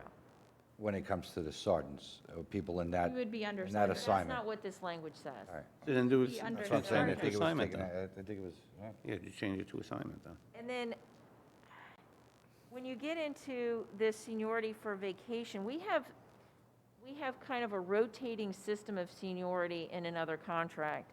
Because if right now, if seniority is gonna govern whether you get vacation time or not, and I'm 20-year veteran, and I'm the most senior officer in my unit or zone or whatever, and I wanna have, I don't know, a good day, I want the week before Thanksgiving off, and I want it off every year, I'm the most senior, I'm getting it every year. So I don't think that would be appropriate or fair to the rest of your unit when we talk about equity. So what we do in another unit, and we can get you language, what that looks like, is that if let's say it's the week before Thanksgiving or the day before a holiday or whatever, the day before Thanksgiving break, I want that Friday off. I get it this year, but the person next year, when it comes time for the vacation, the person next in line is the person that can get that vacation. That It would be up rotates all to the way your to the members. bottom. That's common practice in our Yeah. field. In too. our line of work, in law enforcement, that doesn't even come into play. Senior person gets what they want, and you work your way up the ladder, and then you get there. And that also Otherwise, helps you with just gotta wait. retention, I Okay, well, believe. I hate to be the one to look out for your brand-new members that, Well, You know, That's- one day that's they'll not- be here too, and if they came from other agencies or retired, they fully understand that. My husband's a firefighter. He always works holidays because he's not a senior. I'm so a that junior goes- guy, and I understand it. I mean, But we don't these get guys vac- can bump me at any given time. We don't get That's- vacation. Yeah, we don't get vacation anyway, so. So I kinda don't irrelevant. see, I don't you know. know. Okay, so then why do we need vacation in there? Well, we are because we're doing Yes. That's a schedule pick, no? It does. Yeah. So you're fine with all of that being governed by seniority? Yes. We're gonna have to look into this. I think, the way the language is written, I think is way overbroad. I think it doesn't quite capture, I think, what you're trying to capture. And then in 4, the fact that if there's an operational necessity, that, if somebody is denied a request for, I don't know, for something, there has to be a reason given. I'm not real comfortable with that language either. And then in 10.2, there was language about that any employee who's laid off who has advanced to the present classification which he or she held a permanent appointment shall be given a lower position and a lower classification in the same department. His or her seniority in the lower classification will be established according to the date of his or her original first appointment to that clarification. We had asked to take that out, and you put it back. What was your objection to removing that language? I think they just wanted it, right? The members You gotta wanted have a it. reason, You were trying to remove the whole thing? I don't remember now. What specifically were you trying to remove? Well, I just read it to you. The last So if you, paragraph. I guess if we're saying that if they were I don't think we removed that, unless I'm mistaken. No, we asked to remove it, Oh, and then, well, that's also standard practice. Yeah. I mean, if you're laid off, then you can be bumped That's a down prime instead of- example of what I stated, is right there. okay, so then you wouldn't need the language above if you have that. Well, one's Well, I'm talking saying- about, Talking about pertaining the to- first paragraph? Yeah, I don't know what you're talking about. one's talking about layoffs and one's talking about, leave. In 10.2, the second paragraph in 10.2, starts with the second sentence. It's 1 or 2 sentences. So any employee who is to be laid off is how it starts, and it ends with that original first appointment to that classification. So we had asked to remove that. And I was just curious as to why you want to keep it. If there's a reason for it, then Yeah, I I just would like just to said know. that earlier, and that's what I was referring to, is the following, and you don't want to, if they, for example, are out of the bargaining unit, and their rank or the department goes away and we get taken over, something like that, they go back to what they were, and they have a job, otherwise they do not. But that's not what we're talking about. It's someone who has to be laid off. It's not, But- it's not if someone comes and takes over. We've had that conversation 3 times at least in the 18 years I've been here, and it goes nowhere. Sure So it's- I'm not even entertaining that until the board. I'm not agrees. saying that, So- don't put words in my mouth, I'm just saying for the sake, I'm looking out You for don't my need to police get officers. upset. Yes, because the way you say it, you can never say never and always in life. I can't say I'm always going to live, okay? And I can't say I'm never going to die. So don't ever use always and never. Well, I'm saying is the following, is that we're looking out for people who are out of our bargaining unit, that if something happens, that their rank goes away, that they still have a job. And here's even, what is the big deal of just leaving it in there? And I think. What is your, Well, I'm against it, asking though? you the question, so I would appreciate an answer. I'm not getting an answer, I'm Well, getting. it's I'll common give you an practice. answer. I'll Like, give you an hold on. answer. Hold on a second. What I'm hearing about is if somebody is lost their rank and moves this, that's not what this is about. It's about a layoff. Okay, And the first sentence talks about that the reverse order. hold on, it's already in inverse order. But this language to me didn't make a lot of sense because there aren't other, within your unit, there aren't other positions. There aren't lower positions within your unit.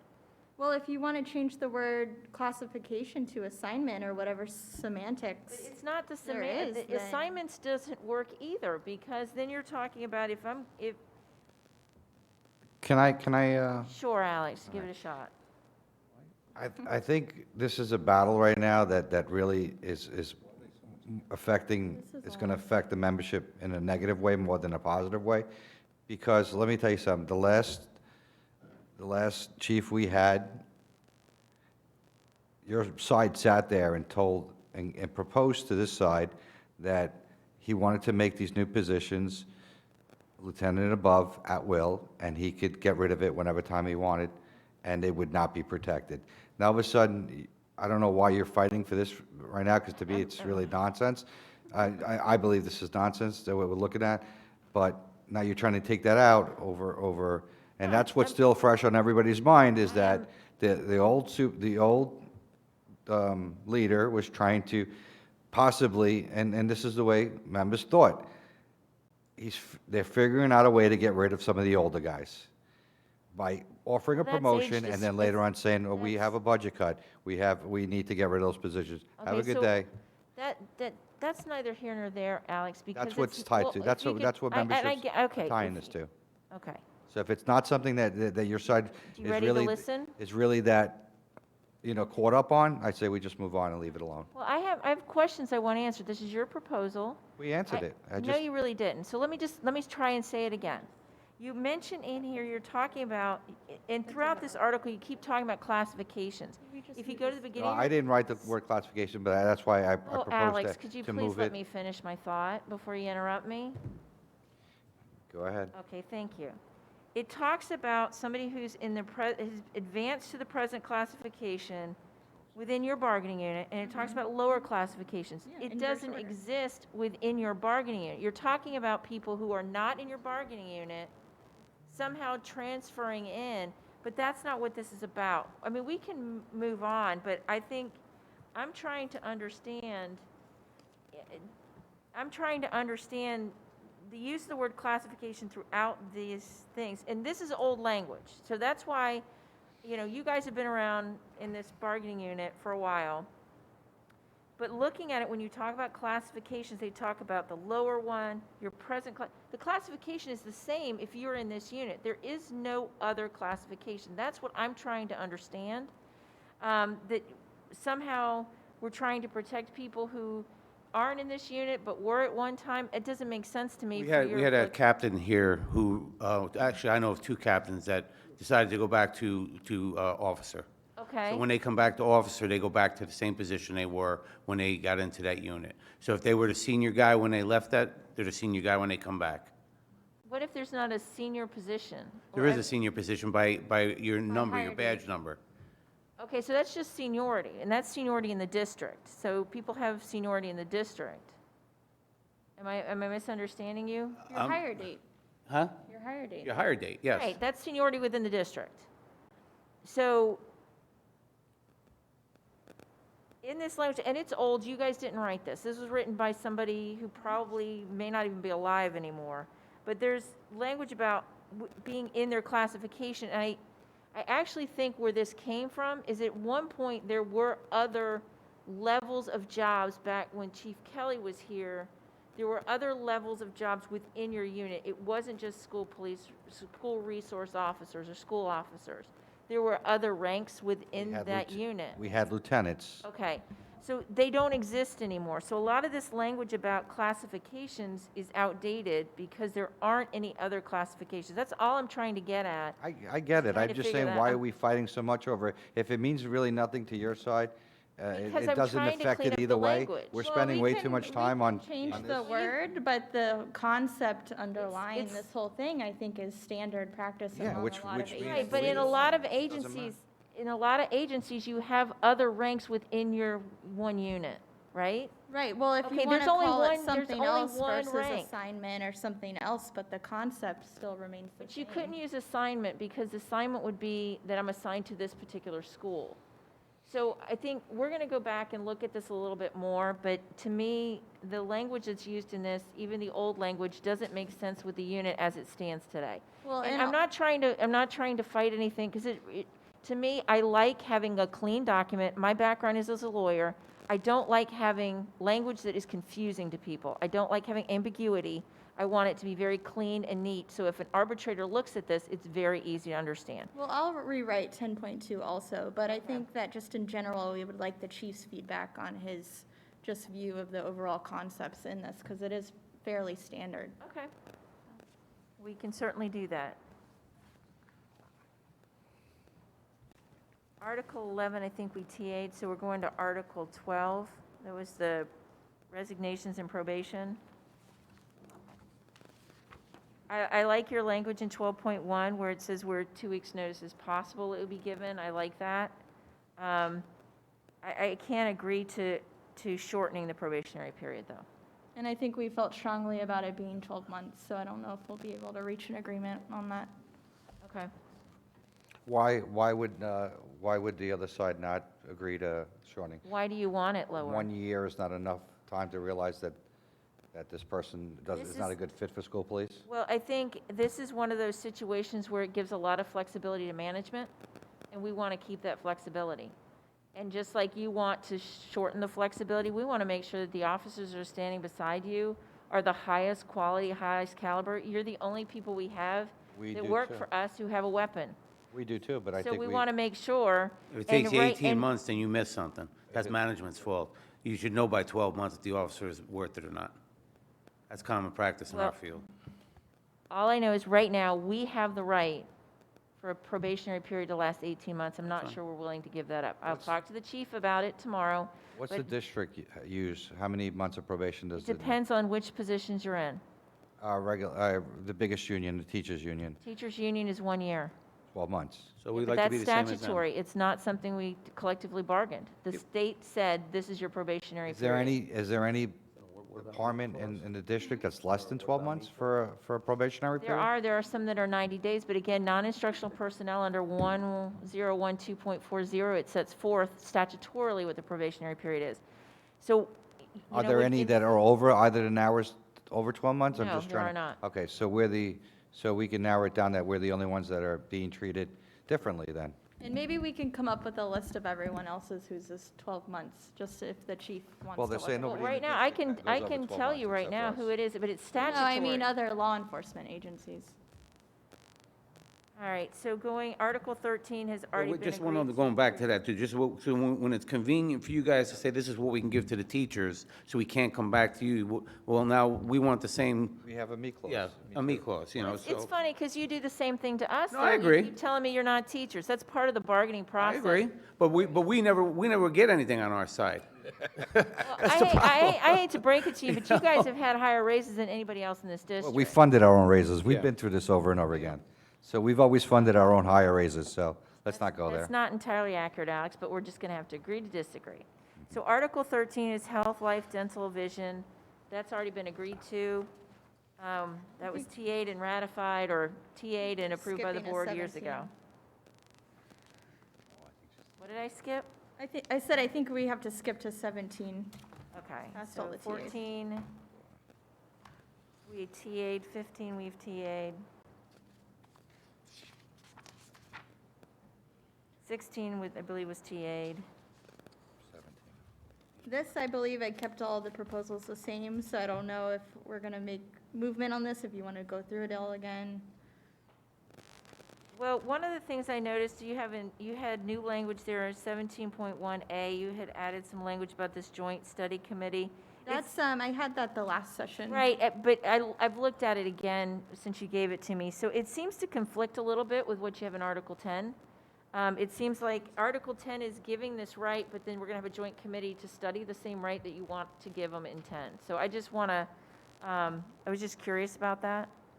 Well, Alex, do you want to speak on this? Because you have a lot of knowledge. To make it clear and simple, just the seniority wheel the seniority wheel shall be used. Okay, can For you give all-time me that purposes. language, because I've asked a couple of times now to tell, sorry, couldn't hear I've asked a couple of times now because you keep referring to the seniority wheel language.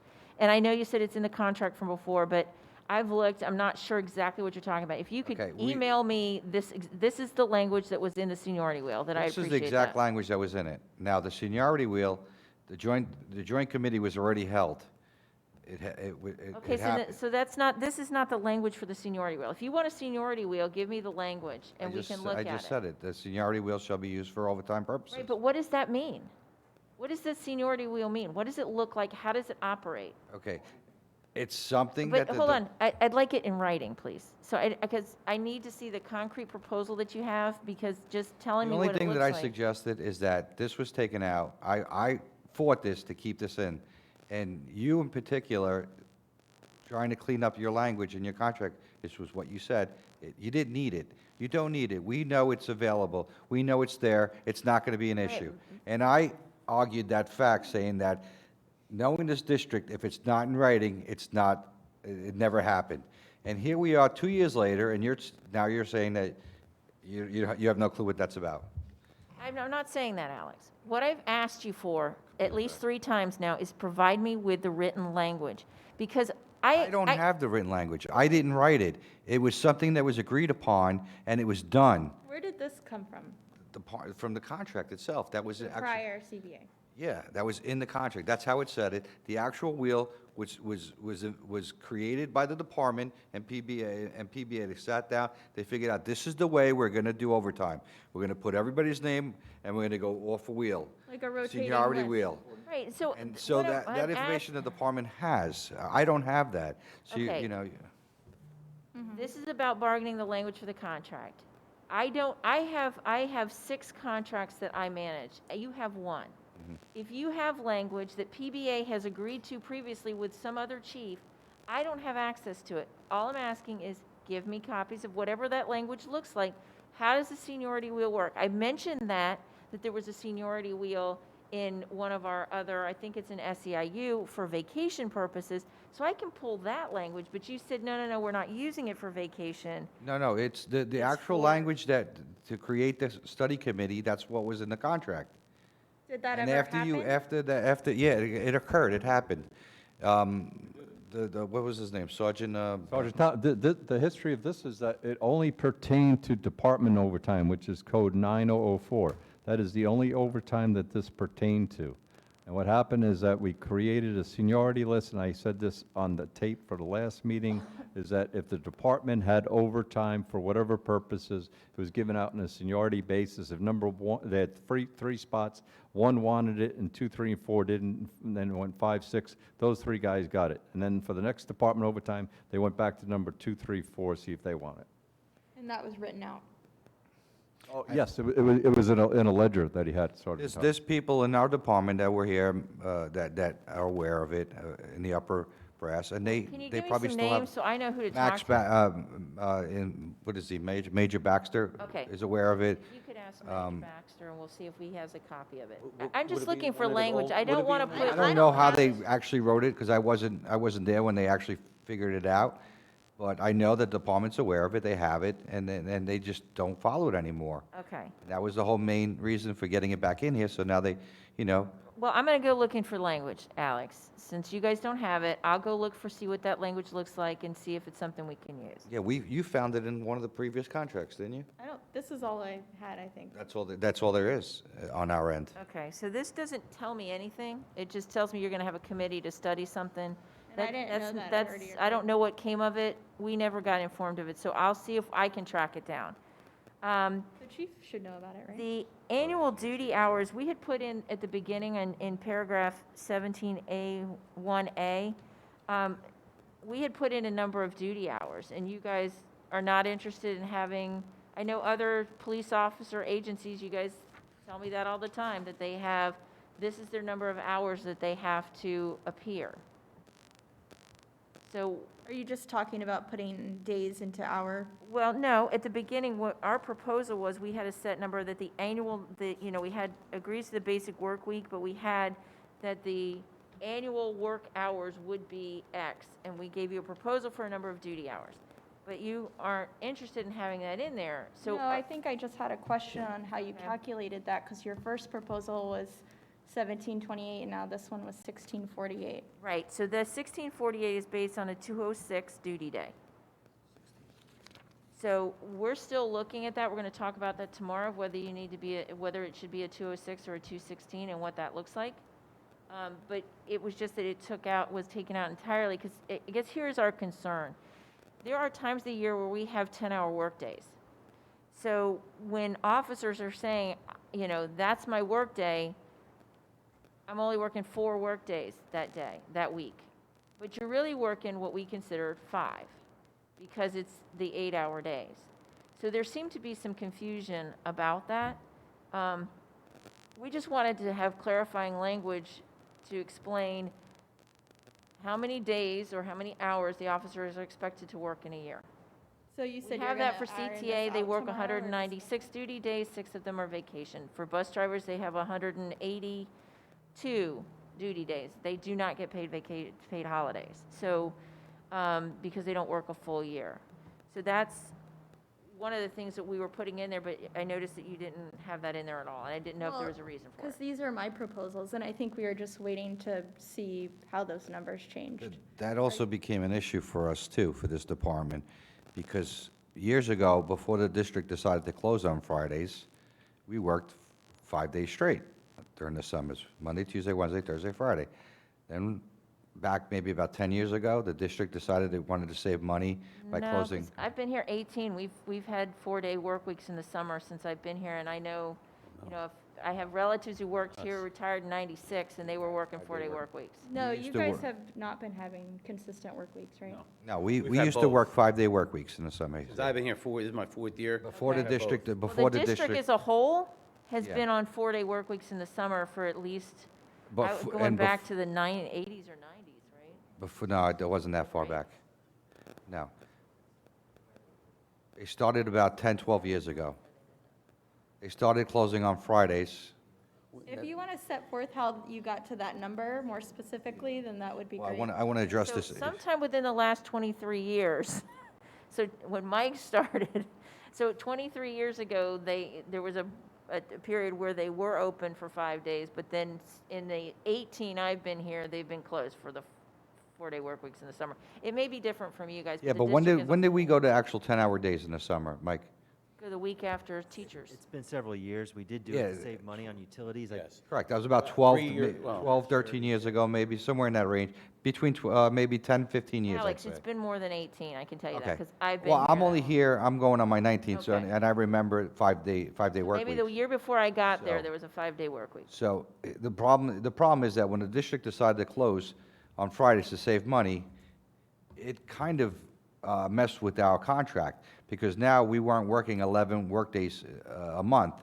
So we had to get a waiver from the district every summer for the month of June and July, right, Kevin? Yes. We had to get a waiver so we can still get our sick day. Well, starting last year or the year before, the district decides it doesn't want to give us a waiver anymore. So it created this problem for us by not giving us the 11 workdays. And they were expecting us to give up our sick day, because we didn't get supposedly it was a statutory thing, that you have to have 11 workdays. Correct. So It's in it Florida created a statute. problem for our union. And the problem, the reason, the correction for the problem that we were told by the district was, fix it yourself, then work on Fridays. 8 hour, then well, the whole district works 10-hour workdays, 4 days a week. We have to work 5 days a week, 8-hour workdays on Fridays. You're doing training, right, during No, that period we- of time in July? No, we 'Cause the covered schools patrol. aren't open. Well, last year during the pandemic, we were covering The food meals, we were distribution covering and the computers, right. summers, yeah. Well, we can't even consider this year. This year was so wacky with all the things. Okay, we're but the asking problem, people to do. the main point, this whole thing is that the district created a problem for this union and then expected the union to correct it on its own.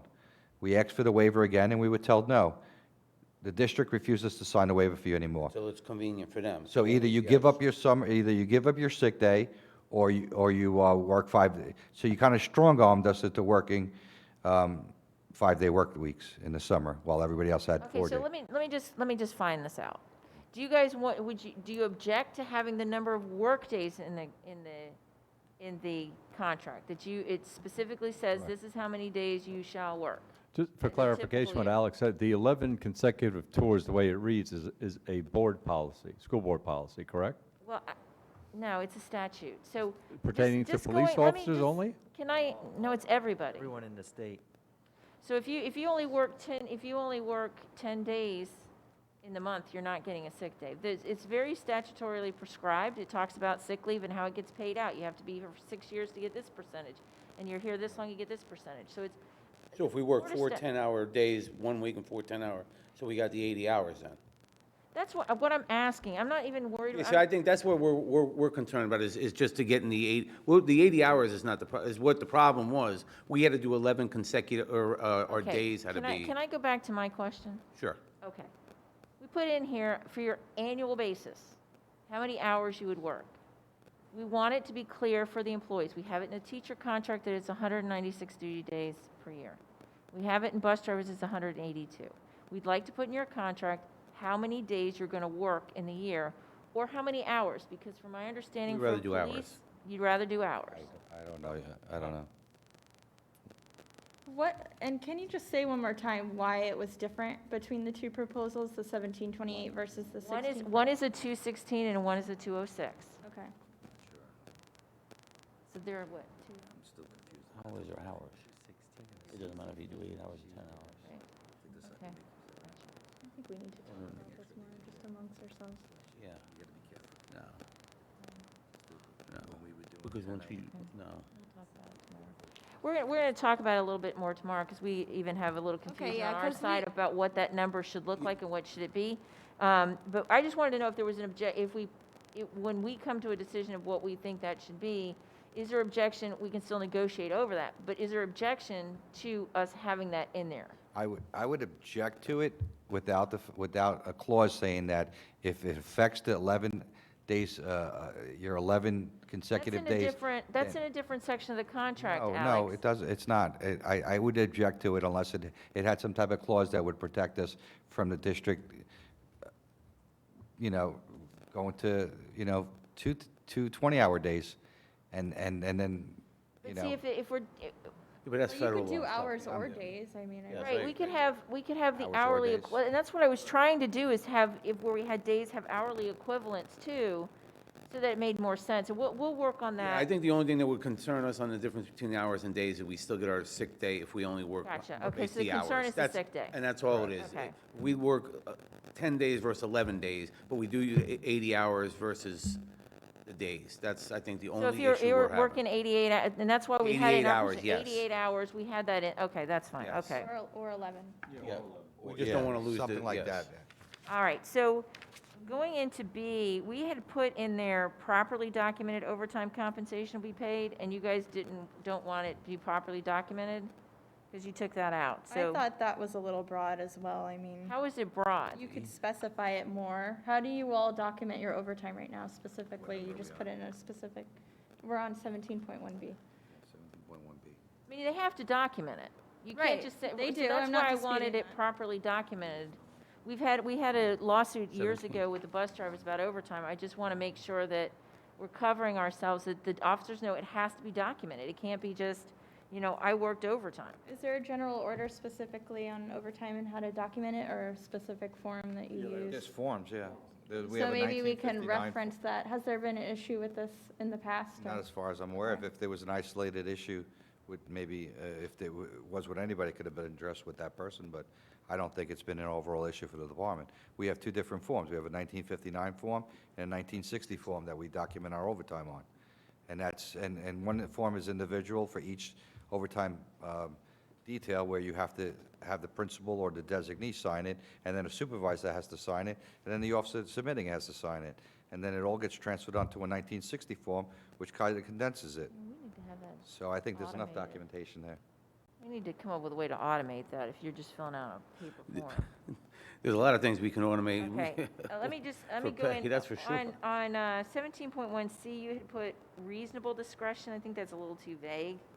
Because it's discretion, whether it, we had put in language in some of these arbitrary and capricious. You didn't like that, apparently. These are just my proposals. It's not like Okay. I went through every one and changed them based on yours. I just kept them the same for the most part. Okay, so, You want 60 hours. all right, so going into, a lot of it's the same answers we've had before. We're not interested in expanding comp time usage. Can we ask why I'm we're gonna not? check with the can we chief ask why about the we- 72 hours adequate notice in 17.3. I don't know that that's wholly unreasonable. I'm okay with that last section, the last addition you have, 7.3, that says this section does not limit or alter the required notice. I'm okay with that.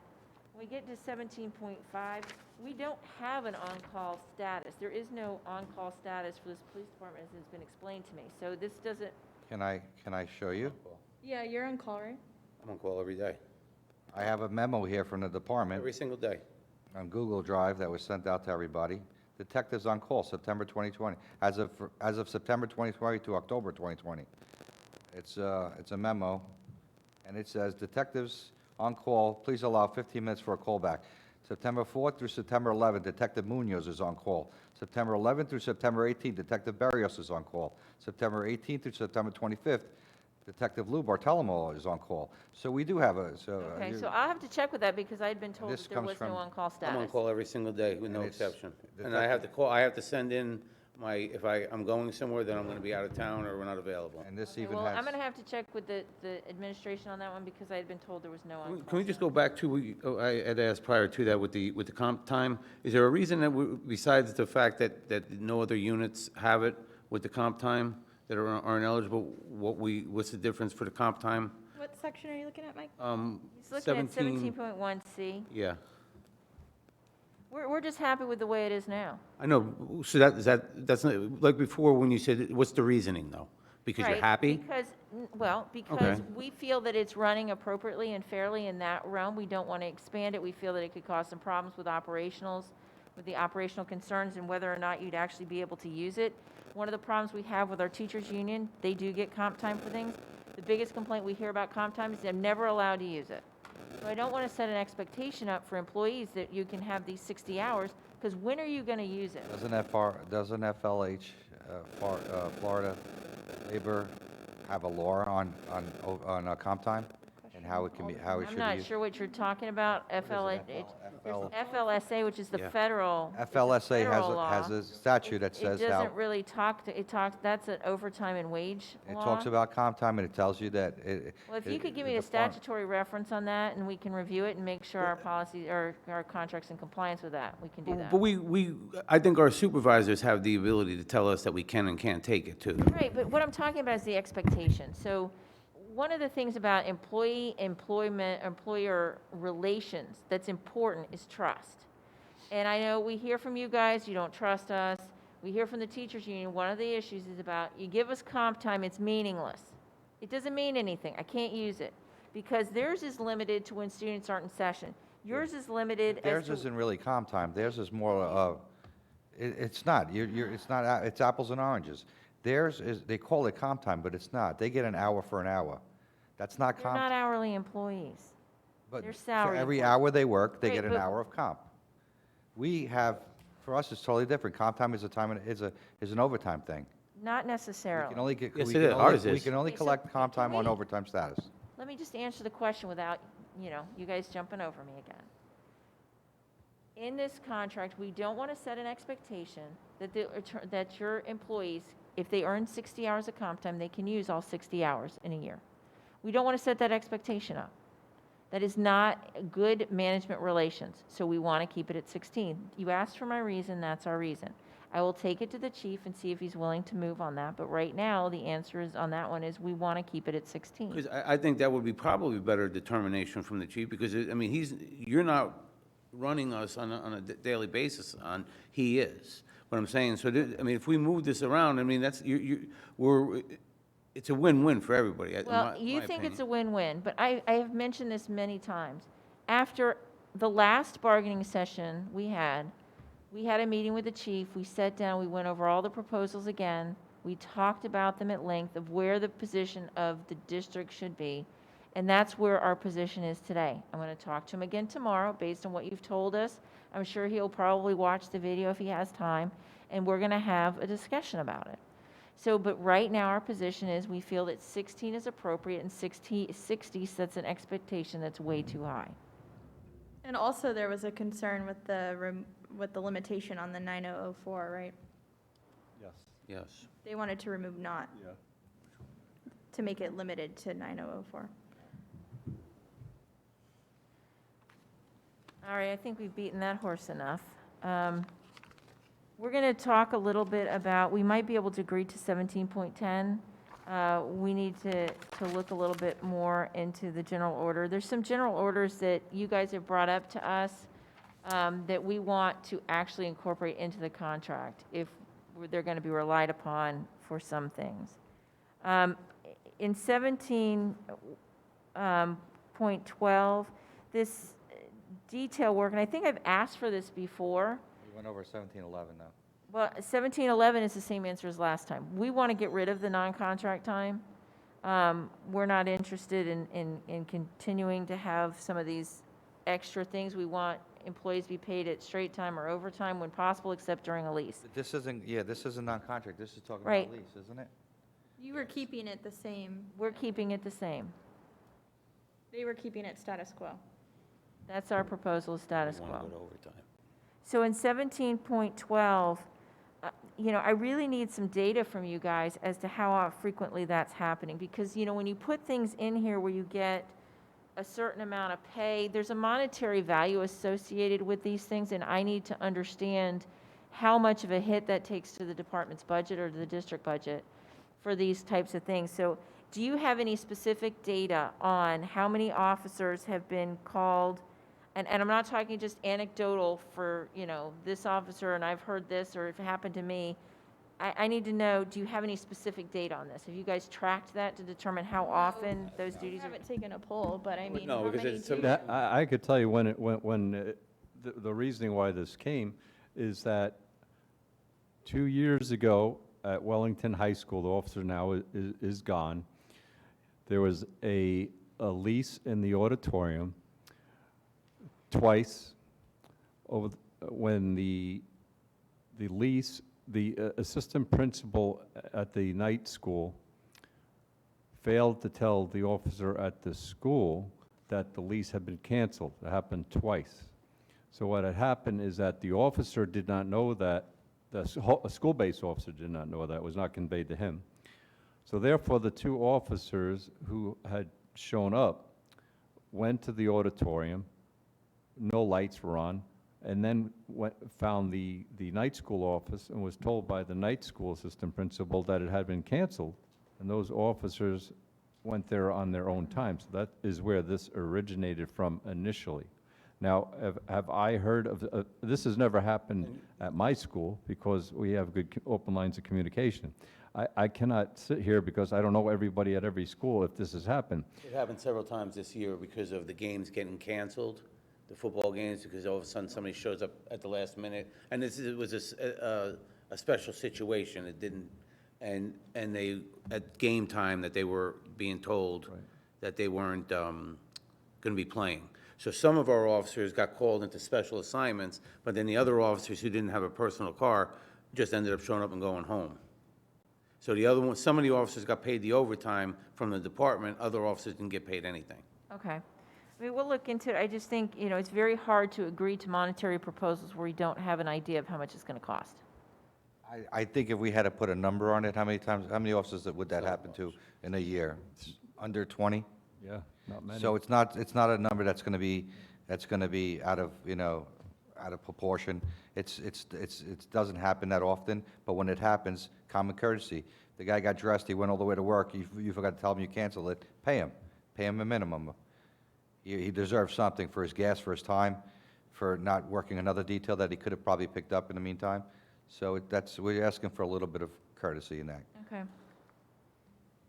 On Article 8, or, sorry, 18.1 point B, you added a comma. I can agree to that, so we can get that one. But going over into paid leaves, this is where we had added all those hours so that it would make sense that, putting the equivalent hours and, I just didn't copy Okay, all I your just wanted to- things. I don't think there's an issue with that. okay, Yeah. so there's no objection? I mean, I'm fine with that. Are you guys fine with that? Because this is where Days we or were hours, talking I mean. about that question about the sick leave. This is the paragraph we're talking about with sick leave. So that would cover you. So like it says 11 days or 88 hours. You put that in there, but it would be everywhere Well, that's what I else. was looking for, I just, Right, Okay. yeah, that would be fine. But we had asked for it and we got told no. Yes, right, exactly. But hold on.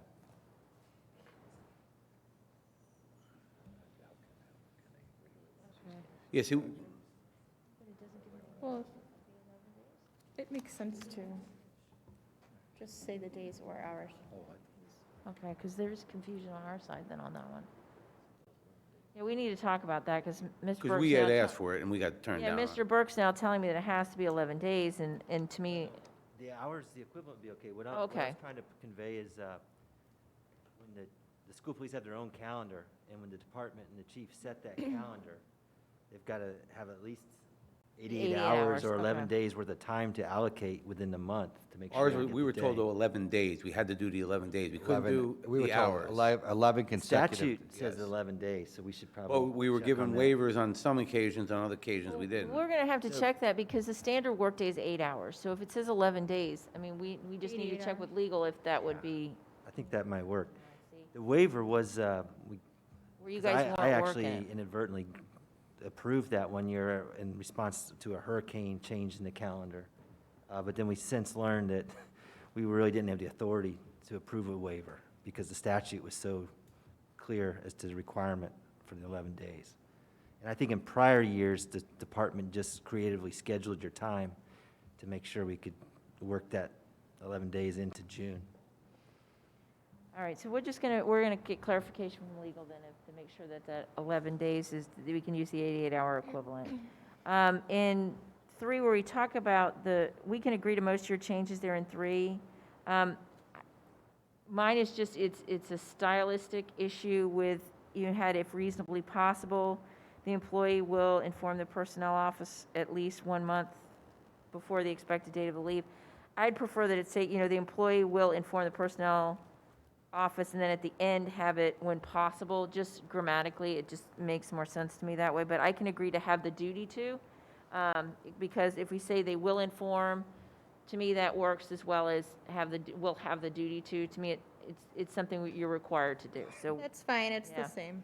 And then I noticed, and now I understand that you didn't kind of go through it word for word to do our proposed, add our language in there. 'Cause the Yeah, it wasn't like I was. Okay, because I yeah. wasn't sure, I thought maybe you're objecting because principal is included there, so we can take that out.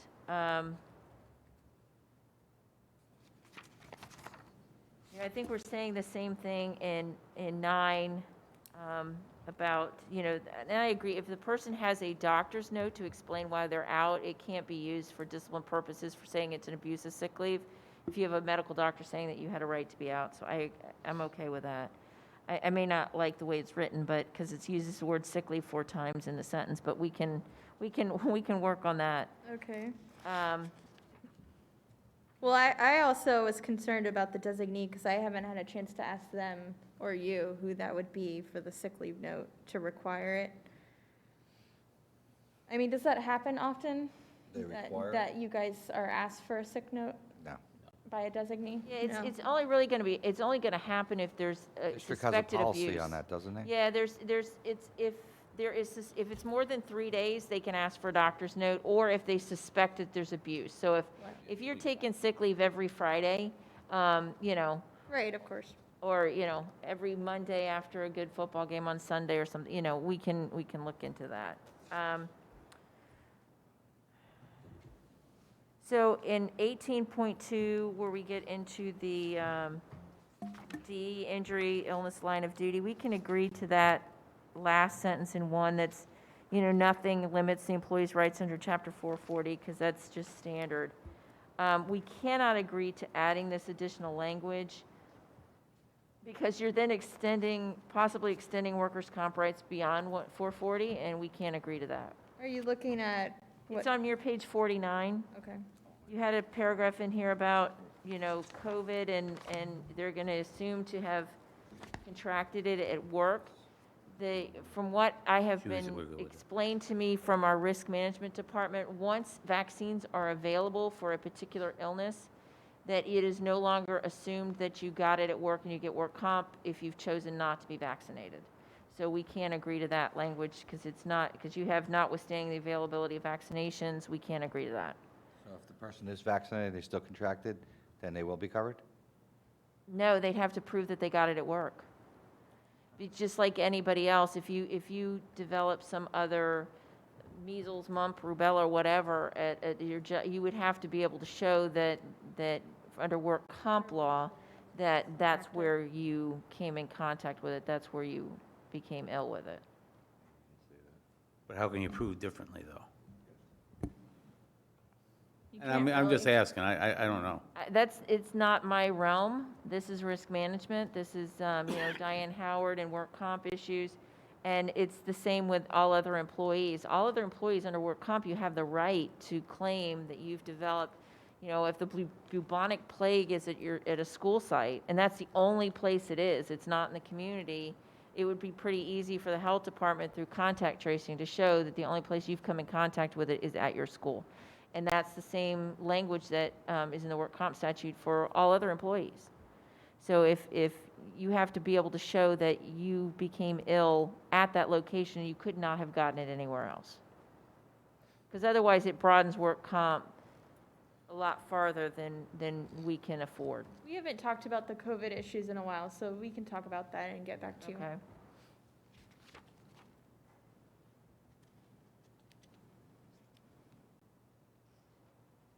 Let me go into. And for 18.2, that's bereavement leave, I changed it from 3 to 1 days. I mean, I think that you all voiced that there's been a few people with travel issues for bereavement, is that right? We have a lot of people who, Florida is very migratory. Most of the people who, I know I'm a Florida native, I was born in Palm Beach County, but there are not a lot of us. So most people are from somewhere else. This really does just extend the bereavement leave to 4 days. Because most people who live here, their family members live outside of that, and the 400-mile range doesn't take you that far. That barely gets you out of Florida. It gets you to Savannah, and that's only on the East Coast. On the West Coast, it doesn't even get you out of Florida.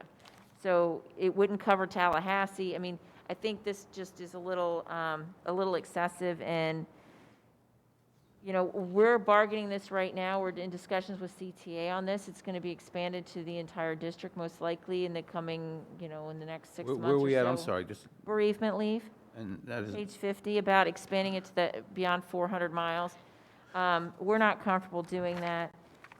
On the, on that first paragraph, I have a question, because we're having discussions with CTA, and they brought this to my attention. They said, oh, at PBA, they've got this. It says, other relatives residing in the officer's household, and then you added domestic partner. Wouldn't I mean, to me, it's one or the other. You either have the domestic partner, or you have this others residing in the officer's household. To me, it's the same. Well, that could be this, I mean, you could say the same thing about spouse. What do you mean?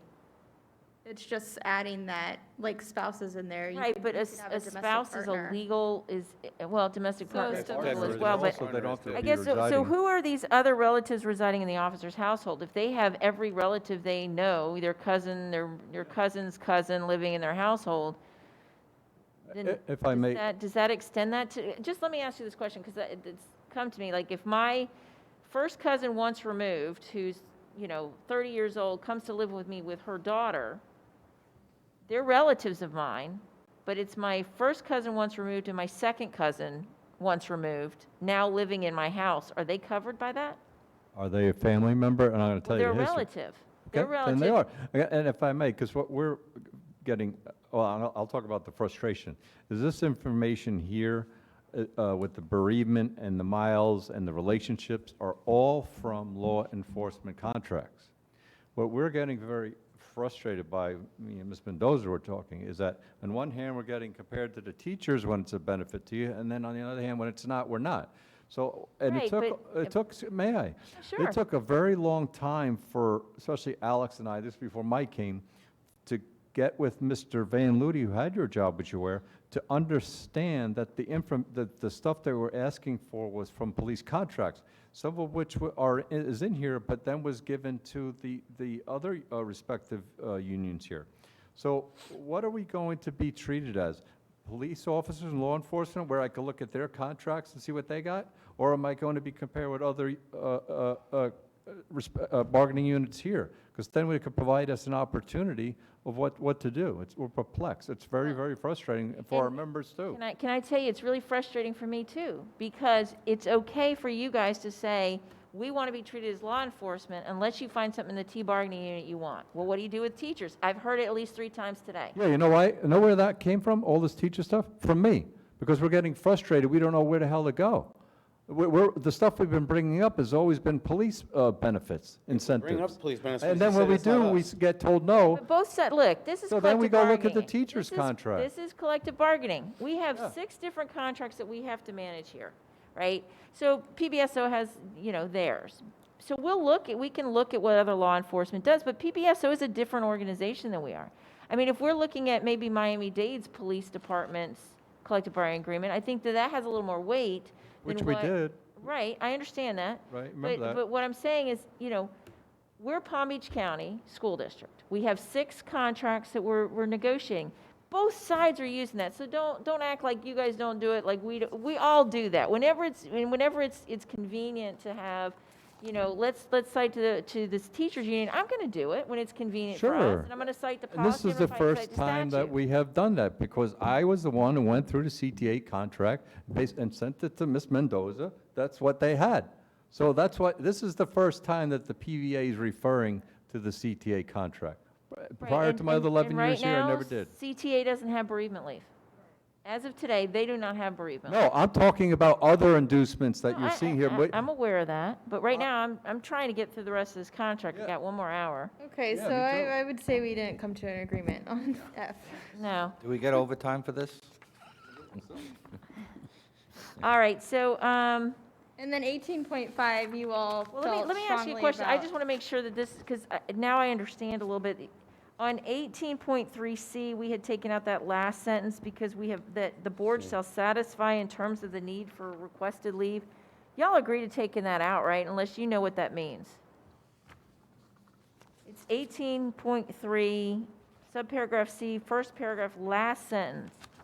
We've looked at it. I'm not sure what they were Yeah, trying. that's fine. That's Okay, just I just want to make gibberish. sure. I didn't, again, I didn't know because you didn't Yeah, I didn't add take your any of our proposals. changes into account. I think that has to do with, That's not a that has to do with, when an officer, if you're on sick leave and then you go past, you're on workman's comp and you go past that 1 year, you need it extended. Doesn't that have something No, to do with that? I actually think what it meant was that the board shall approve, the need, because the board approves any request for leaves that comes to them on the personnel agenda.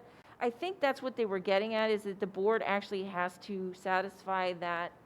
I remember this as have something to do with over that 1 year that you're out, line of duty, the department has to hold your position. After that, they don't have to hold your position anymore unless you get it extended. Yeah, but that's not really what it says, and it's in personal leave. It's not in line of duty leave or, because we have, Since you guys don't really know what it means right now, and I don't really remember too well what it means, I think we shouldn't get rid of it till we figure out what it exactly Well, means. is the I'm not board sure- involved in approving or didn't? Certain things, yeah. Well, maybe we could make a clear stated sentence. if you have something else if you think you know what that means, I think this is language that somebody wrote, 50 years ago, or when this was written, that it made sense then, but it doesn't make sense now. Okay, we'll talk more about that. All right.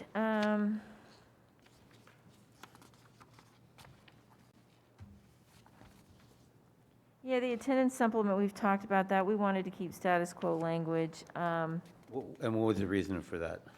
I've mentioned this before. I mean, for us, we talk about, you have in here the quarter of the calendar year. Your contract is a calendar year, but we operate on a fiscal year.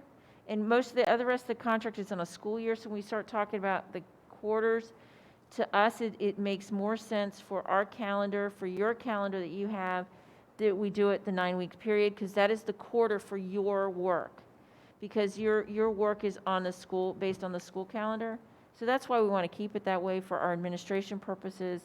We're a school district. It makes sense to us. We are not just another agency, so doing something quarterly for So- us is every 9 weeks. Time out. If we're a school district, then we should be working off the school district calendar. We're not school, we're school police, we have our own calendar. It's not the same. And we So do now work we're on- asking you to Right, work off because- of our calendar, Okay. something that'll be more efficient with our calendar. Well- And you're saying the school board has an issue with it? Does the school What I'm police have an saying- issue with it? Gee, Alex, Well, yeah, what I'm I s- haven't finished talking yet, and Okay. you're interrupting me go right too. ahead. So you keep saying the school district has an issue with it. Does the school district have an issue with it, or does the school police have an issue with it? Because we're working on We're a school one and the police same. calendar.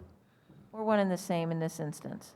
The school district is the school police department. The school police department is the school district. We are one entity. We're one big happy family. Does the chief want to keep it like this? Yes. What would, So we will talk to the chief on Friday, because like I said, we don't come up with this stuff in a vacuum. We deal very closely with the leadership in school police and with our budgetary people, and we go through all of this. But it's And small. everything that you've asked for, we go through every single one, and we thumbs up, thumbs down, and let's think about it and see, is there another way we could say that?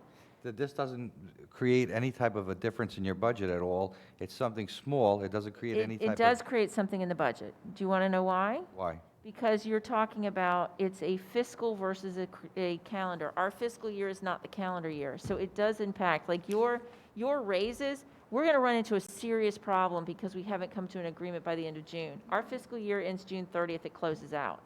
So there's a lot of stuff that even if we came to ratification on June 30th then, we have run out of time in order to give you your raises within this calendar year. It'll have to be calculated like in August or September in order to, because we have to close out the fiscal year, open up the next one, and then we can take the money from the last fiscal year to put it into this one and go back and do all of that. So Mike had left, but there's a whole process now that's going to be problematic because we didn't come to an agreement by the end of our fiscal year.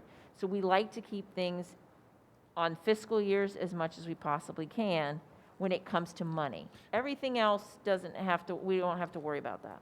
So starting this, so if your side agreed to this, and they started as of June or July 1st, and they started that fiscal year, right? from July 1st till June 30th, then it shouldn't be an issue. Well, we're going to move on, because I've been told that the meeting was actually scheduled from 2 to 4, so we need to get our tech guys out of here. I thought it was till 5. But that's our proposal is status quo. We've TA'd the holidays. The salary, I think we're going to have a lot more discussions. I'm still waiting to get a copy of that Garcia case that you mentioned about the canines. I need a copy of that to really Sure, understand. I could email it to you. Right, because, I'm a little concerned that the cost of what you're asking for, that the canine handlers would get 3.5 hours of overtime every week because they have a dog. It basically just holds that it's overtime under the FLSA, and there's a lot of admin and different case law specifically for canine. Right, and I'm saying if you get me the case law so we can review it and have our legal department review it to determine if we do need to change it, I'm a little disinclined for that one. Just kind of skimming through, I appreciate the 3.5, because that's what we've got allotted. The performance-based pay, we can't fund the master police officer program without eliminating this pay for performance. We don't want the one we don't. that you propose. Well, I understand that, I get that, but what I'm saying is we can't have both of them, we can't afford both of them. Well, I think our proposal was only for a $2,000 supplement. Right, but it's a $2,000 supplement per person where there's not a cap on the number of people, so every single officer can get one. But we'll get to that, let me just skip ahead so I can talk to, because that one had some issues for me. The payroll scheduling, as Mr. Burke had said, we can't do that without a wholesale change to PeopleSoft. Increasing the advanced degree supplements, again, is a cost that we had not budgeted for. The sergeants, I don't know, you're not moving on it. We keep moving a little bit on it, but you're not moving anywhere on it. So I guess that's where we are, is you guys want status quo and you're not changing. Okay. Right. Training, we've agreed to. Probate 23, 24 have all been agreed to. The grievance process, you've made it clear you have no interest in changing anything in there. The definitions, we have a problem with workday being included there. Why is that? Well, it excludes Saturdays and Sundays, so we wanted to have some flexibility. So if we needed officers, if we had some big, huge events going on in the school district, we'd like to move an officer's work week maybe to, instead of Monday to Friday, they'd work Tuesday to Saturday. We need that flexibility in there. It's not going to happen very often, but we want to have the flexibility as we have increased staff. I think For working coverage. day is also used in the grievance article, though, so I wanted clarity on that. Right, and work day is the day that they're scheduled to work, is what work day is. Well, it also, just goes In- for anyone reading the contract for deadlines and things like that, so I don't know if you want to. Okay, so we will jump on that one and look at it. I got your progressive discipline. I like some of the work you've done on it. I've got to talk to the chief because you have counseling here. We refer to it as verbal coaching in the rest of the district, so I just want to make sure we're using the same terminology with him. What do you use, verbal coaching or counseling? Counseling, I think. Counsel. Well, I got to talk to the chief on what he wants to use. In B, on the top of page 76, and I know I'm speeding through this really fast, I just want to make sure I talk to you on every question we had. In B, I know you've now split them apart, so it's now the first sentence and then a space in the second. The first sentence and the first sentence of that next paragraph, they're the exact same sentence. I don't know where you're reading from. On page 76. The sentence says, the top says, the discipline, dismissal, demotion, and suspension of any employee shall be for just cause. We all know what that means, right? Then the next sentence says, where just cause warrants such actions, an employee may be demoted, suspended, or dismissed upon recommendation of the chief of police to the superintendent. They say the same thing. The second one is more clarity of how it's done. The first one is the requirement that it's done. So to me, it's duplicative. We can leave it in there. It's not a hill I'm going to die on, but to me, it doesn't make sense to have that same sentence twice. And then in right below that in lower, and this is again like we have a capital B and then an A and lowercase b. You have written warning is not punitive, and counseling's not punitive. Now, counseling isn't punitive. Counseling shouldn't be punitive, it's coaching. But a written warning is punitive. It's part of the discipline. You guys have a written warning and then you have a written reprimand Correct. and you have counseling. So we'll just add written warning as B. Well, that's what you have right now. You have, in what your proposal is. Yeah, that's fine. So I'm saying if So that's I would not the take case, then counseling we out can of add that, as because B. counseling isn't punitive, but written warning should be punitive. It's part of progressive discipline. Well, how are written warnings retained right now? Is there a difference in that in your file? They're only 12 months, I think, and that's, well, at least according to your proposal, and this makes sense to me, you know, that it's, like, because right now you had a verbal warning, it's not filed in the personnel file. Then you've got this written warning that doesn't look, I can't tell from your writing whether it's in the personnel file or not in the personnel file, and then it's Well, for I 12 guess I have a months. question That on shouldn't if be in the it's personnel file. should or shouldn't. Shouldn't, not a written warning. Okay, A written So- reprimand, yes. okay, so we're gonna, it's set, it, We'll just break that up. okay, so we're gonna look at that a little bit more. The duration, you don't want that zipper up language that we have in every other contract that says, you know, full and complete agree, this is the full and complete agreement, so that there's no confusion.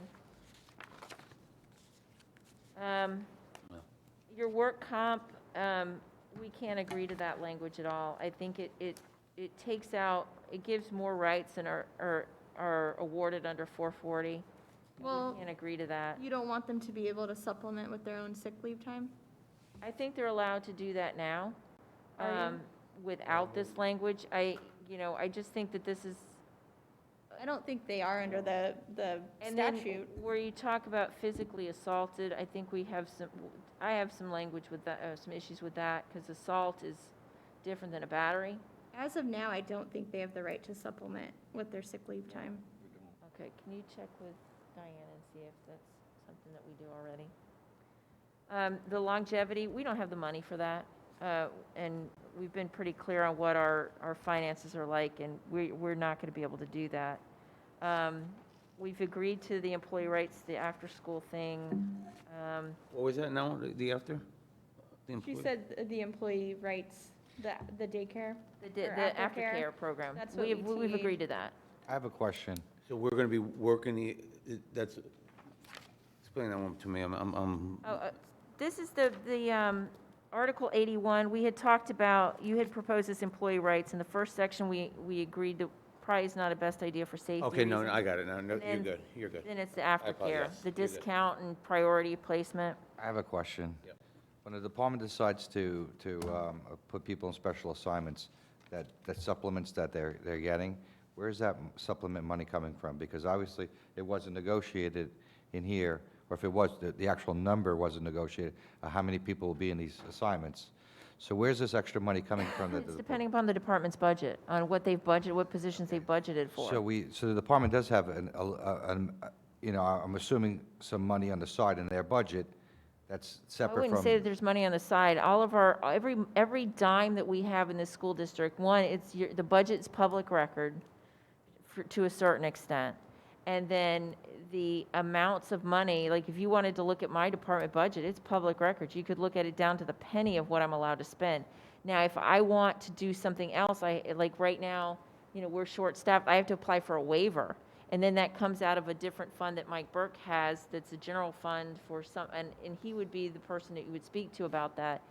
But it's not like we have a slush fund sitting around going, hey, I want to do this, and we get to just do it. No, I understand, but for some of these smaller things that we're asking for, it is But there- possible but- that the department does have some money in that budget that they might be willing to fund if it benefits both sides. Something Correct, like the master but what police I'm officer. saying is, some of these things that you're asking for, you have no idea how much they're going to cost. You're telling me they're a small thing, it's only going to happen to maybe 20 people a year. Well, we don't have any data to support that. Well, we could do a poll on that if it's that important. It's not Well, necessarily as a I'm poll. What I would trying- like to do is get clear data from, not from necessarily even from your officers, but telling you maybe for the- from the, because it seems like it would be school police and from the adult and community ed programs and the athletic it's- directors of how frequently do things get canceled at the last minute. It seems like the department wants us master police officers.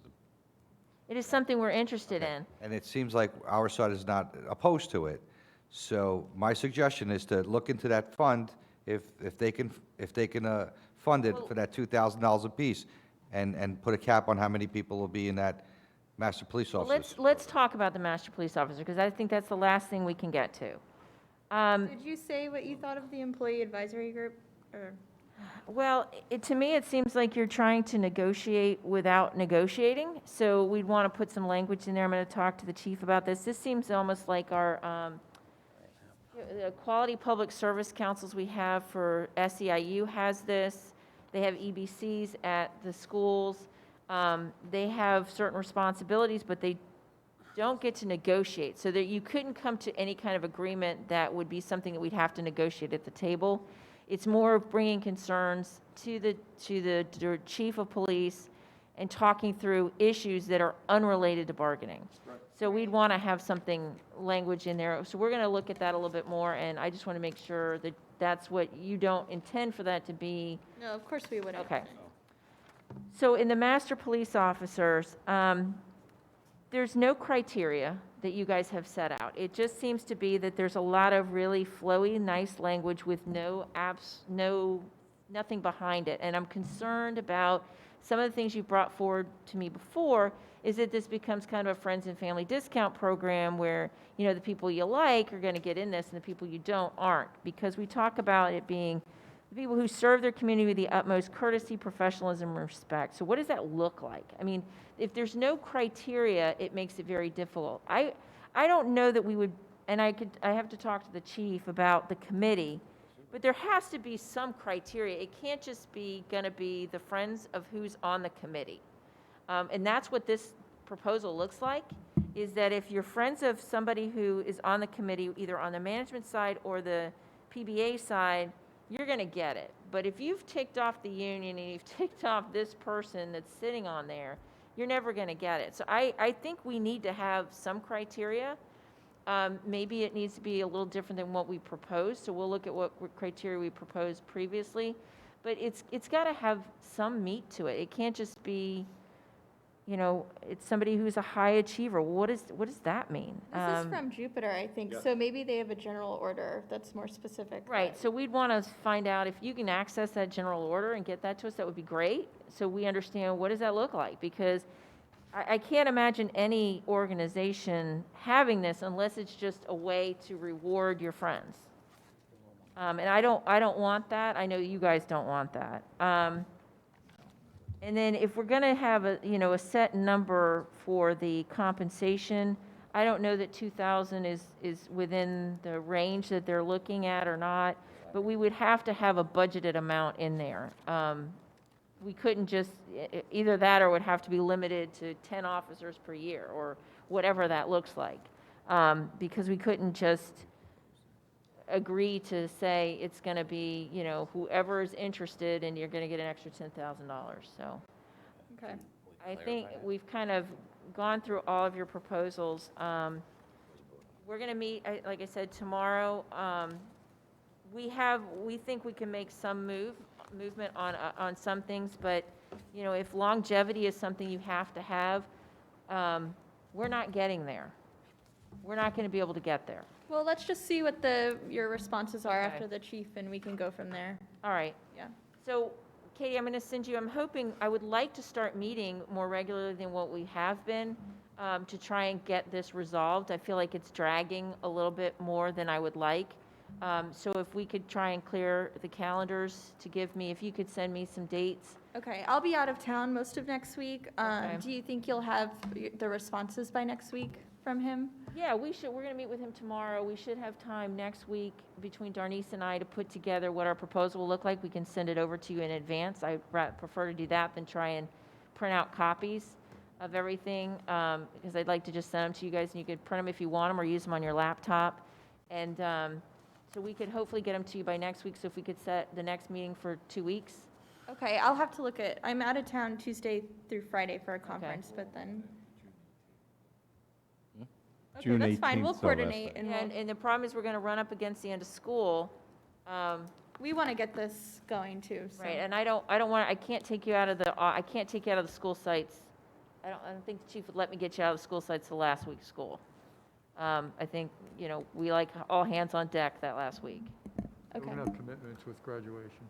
Oh, that's It'll be true. more Forgot difficult. about graduations too. So we'll. figure it out. We'll get with the chief and see what we can do. Let's Okay. do it on a Saturday. You know, I was working here this Saturday, so it wouldn't be unheard of. Have a good one. You too.